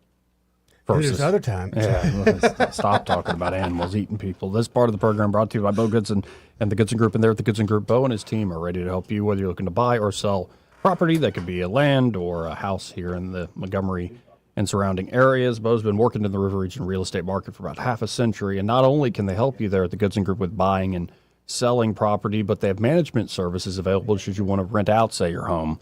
Which is a great idea in this market, but why not have a great team like the Goodson Group manage it for you for a reasonable fee? And at the Goodson Group, really, it's just a matter of getting in touch with them, starting the conversation. You can always learn more at thegoodsongroup.com, but to start the conversation, just call them up at 551-0225. That's 551-0225. Bo Goodson and the Goodson Group. Want to carry News Talk in your pocket? Download the News Talk 93.1 app from the App Store. Available on iPhone and Android. Never miss a moment. Download now. Tired of spending your weekends fighting weeds, patchy grass, and a mower that never starts? Mosley Lawn Pros is the solution. They handle residential and commercial lawn maintenance, landscaping, cleanups, and property care so you don't have to. They show up on time, do the job right, and leave your lawn looking sharp every time. Stop stressing over your yard and start loving it. When it comes to your lawn, call the crew your neighbors and local businesses trust. One call, one crew, problem solved. Mosley Lawn Pros, built on hard work, driven by quality. Find them today on Facebook or Google. This is your roving reporter. Today I'm talking with a man from outer space. What's up, Earthling? I see you've landed your spacecraft over there in that field. That's right, man. My question is, why have you landed here on our planet? I came to see David Ernest, the asset preservationist. Yeah, man. I wanted to see if he would take a look at my portfolio for me. Well, before you make the trip over there, call him on his toll-free number, 833-596-7233. And I understand those last 4 digits spell out the word safe. That is correct. Funny thing happened the last time I came to Earth. What was that? I went to the Walmart, man. Yes? And I accidentally went in the back door. How did that work out? Well, they stopped me and very gently told me that I needed to go around front and come in. And then what did you do? I said, cool, man. Take me to your greeter. You flew millions of miles just for that. Hey, man, I don't ride them. I just read them. Beyond the Forecast with meteorologist Ben Lang on the 2023 Selma tornado. We were here in the studio. The tornado didn't hit us. We were just fine. We're still able to go to work the next day. But for other people, their lives have been upended. That's really tough. It is a big deal to be able to use my knowledge about what's going on with the weather to hopefully be able to keep folks safe. Ben Lang, part of the Action 8 weather team, your weather authority. For too long, Alabama's statewide news companies have shamed us for our conservative Christian values. Alabama deserves a news company that cherishes our culture, a company that isn't bought and paid for by the powers that be. 1819 News is that company. Run by Alabamians for Alabamians, 1819 News celebrates what is good and beautiful about our state, while exposing those who work against our values in secret. Just go to 1819news.com to learn more. Subscribe to our newsletter. That's 1819news.com. Trust is the number one reason why a patient chooses a healthcare provider. Adams Drugs has been your trusted healthcare provider since 1962 and has been voted the number one pharmacy in the River region for many years. We strive each and every day to provide you the level of healthcare you have come to expect from Adams Drugs. The employees at Adams Drugs take pride in developing relationships with their patients, from making sure your prescriptions are filled correctly to getting to know you and your family's needs and following up on any questions you may have. Adams Drugs employees deliver top-notch service. We ask you to visit us at any of our locations in Montgomery, Prattville, Wetumpka, Millbrook, and Pine Level Marbury and give us a chance to earn your business. You can find us at adamsdrugs.net for the location that is nearest to you. Adams Drugs is your local, independently owned Health Mart pharmacy. Health Mart, taking the time to listen and care. This hour of News and Views is brought to you by our good friends at Cole Plumbing, 279-8919. Cole Plumbing is number one in the number two business. You don't have to dig a hole. They have proprietary pipelining technology. Ask them about their tankless water heaters. Remember, when you have trouble with your bowl, call on Cole. Rich Thomas Weather is brought to you by Wiley Sanders Truck Lines. Truckers, listen up. A $2,500 sign-on bonus only at Wiley Sanders Truck Lines. Work for a company that puts God and family first. 855-777-9785. Wiley Sanders Truck Lines. It's Thomas Weather. Well, hi, everybody. Be flexible with your plans this evening and again tomorrow, Friday. There will be a generous supply of showers and storms roaming around. They will still be random, and they tend to fade out in the overnight hours. Our low temperature tonight down to about 73. Friday's high up to about 91. And our weather app will keep you on top of the action, showing you where the storms are and where they're going to be, and any push notifications for severe weather alerts as well. Over the weekend, the showers and storms will start to thin out in nature. Fewer storms around. From the Blue Water Weather Center, this is Rich Thomas. When the heat hits to the River region, don't wait. If your AC quits, Hands Heating and Air offers same-day service, or your diagnostic charge is free with their Comfort a Day or You Don't Pay guarantee, plus 24/7 service with no overtime charges. If it concerns your community, you'll hear about it on News Talk 93.1. News Talk 93.1 FM WACV.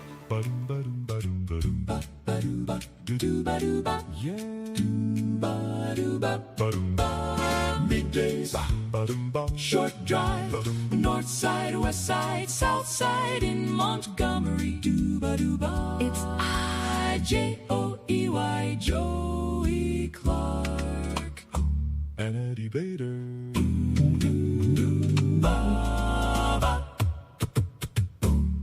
So, we got a verdict yet on the crazy lady who killed her own children? I don't think so, Joey. They're still, I don't know what they're waiting for, but I don't know. Well, let's cleanse this palate here with a little Nobunaga. Oh, please. One Japanese airport has not lost a single bag in 30 years. Wow. Not one since it opened in 1994. Tens of millions of suitcases, zero lost. But here's the part nobody tells you. Stand at a baggage carousel in Japan and watch. Every suitcase comes out standing upright, handle facing you, ready to grab. If it rains, someone wiped your bag dry before it hit the belt. Nobody asked them to do this. No airline charges extra for it. There's no tip involved. Tipping doesn't exist here. Somewhere behind that wall, a worker you will never meet decided that your first minute in Japan should feel like being welcomed, not processed. Americans call it insane attention to detail. Japanese workers call it something simpler. If the job is handling people's belongings, then handle them like they belong to someone, because they do. The airport won world's best baggage delivery so many times it's almost unfair to the competition. You'll never see the hands that turned your suitcase around.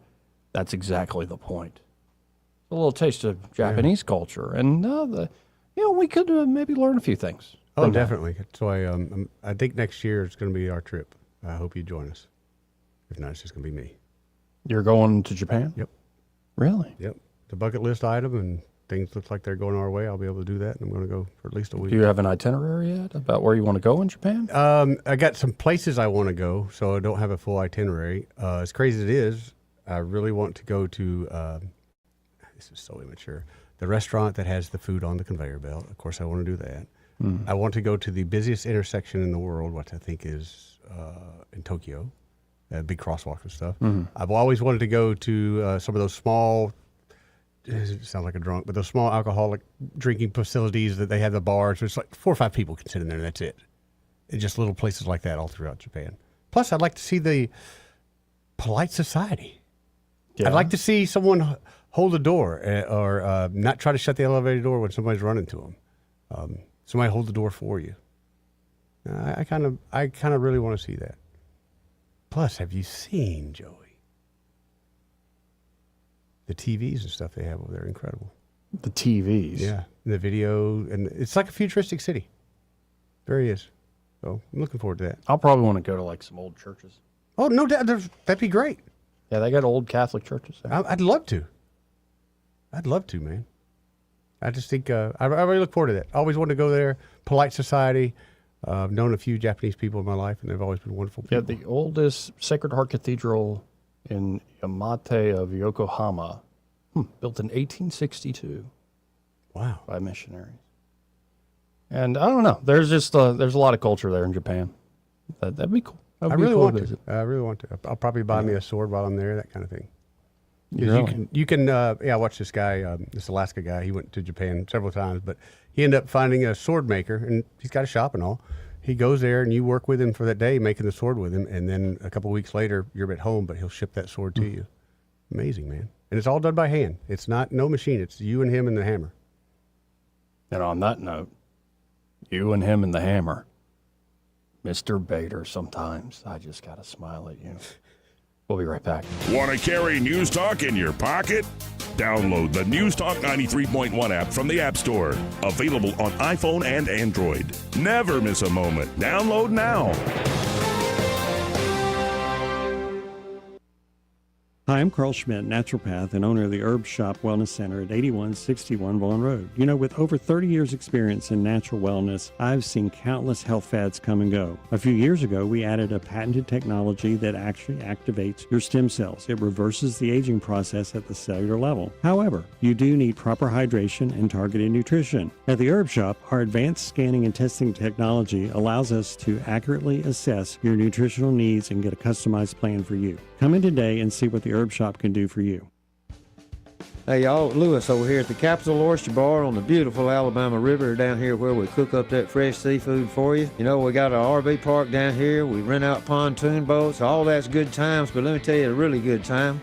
Sunday afternoon at 4 o'clock, Roger Hurricane Wilson's down here with his blues band, playing some old good old blues, some contemporary blues, some original music. It's all going to be a good time. You can check it all out at CapitalOysterBar.com. Go to our Facebook page. You're going to see a map how to get here, a menu of the good food. We got a fryer, a steamer, and a grill. Got a crew back there in the kitchen that puts out some good food, man. I'm not lying to you. It's some good food. Besides that, we see the upcoming live music. Man, we got a great lineup after Roger this weekend. We got the Gate Band, Labor Day weekend. The Gate Band is down here. That's going to be a lot of fun, you know. I know there'll be a few folks rolling in here on walkers, but we're going to be glad to see you anyway. Don't forget, 4 o'clock showtime this Sunday. Roger Hurricane Wilson's in town.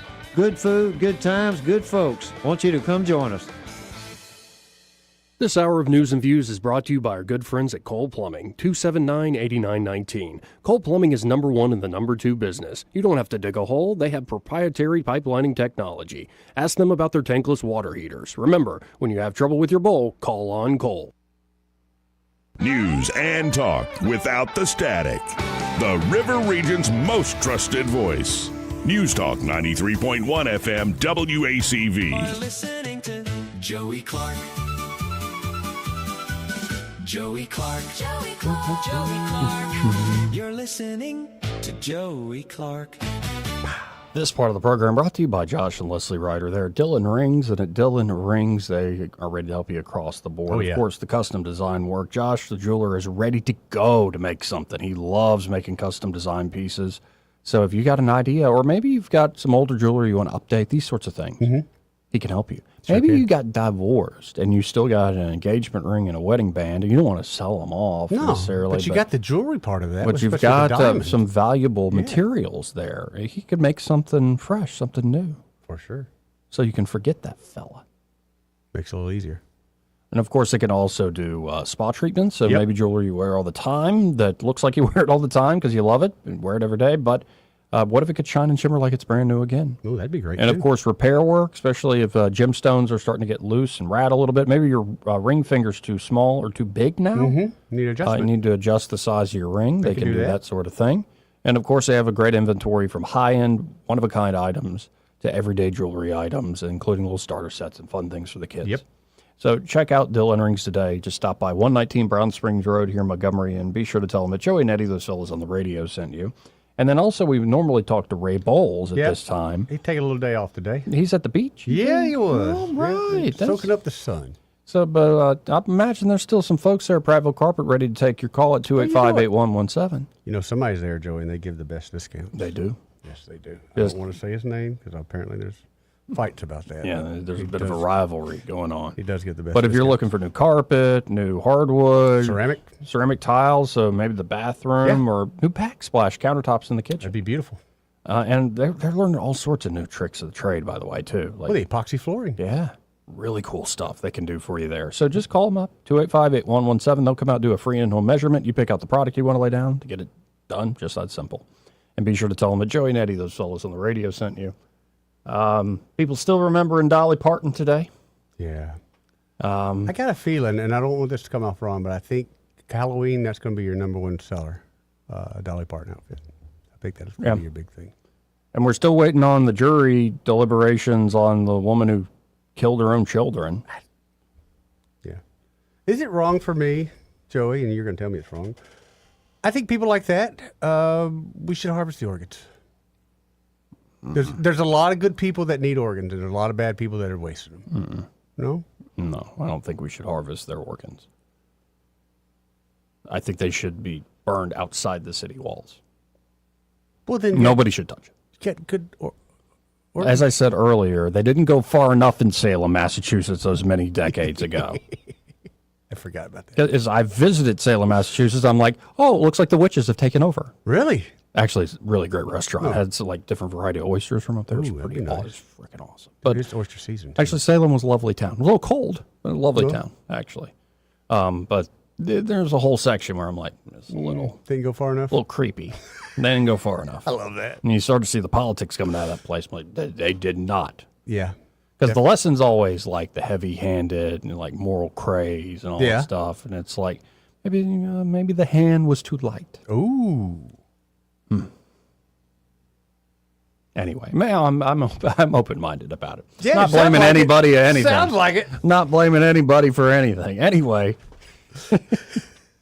y'all stay tuned. Happy hour with Greg Budell. He's next. Broadcasting from the Riverside Chevrolet Master Control Center, this is WACV Cusana, News Talk 93.1 FM. When it's Chevy, it's Riverside. With SRN News, I'm Bob Agnew in Washington. There's a new tropical storm named Dolly brewing in the Atlantic. It's far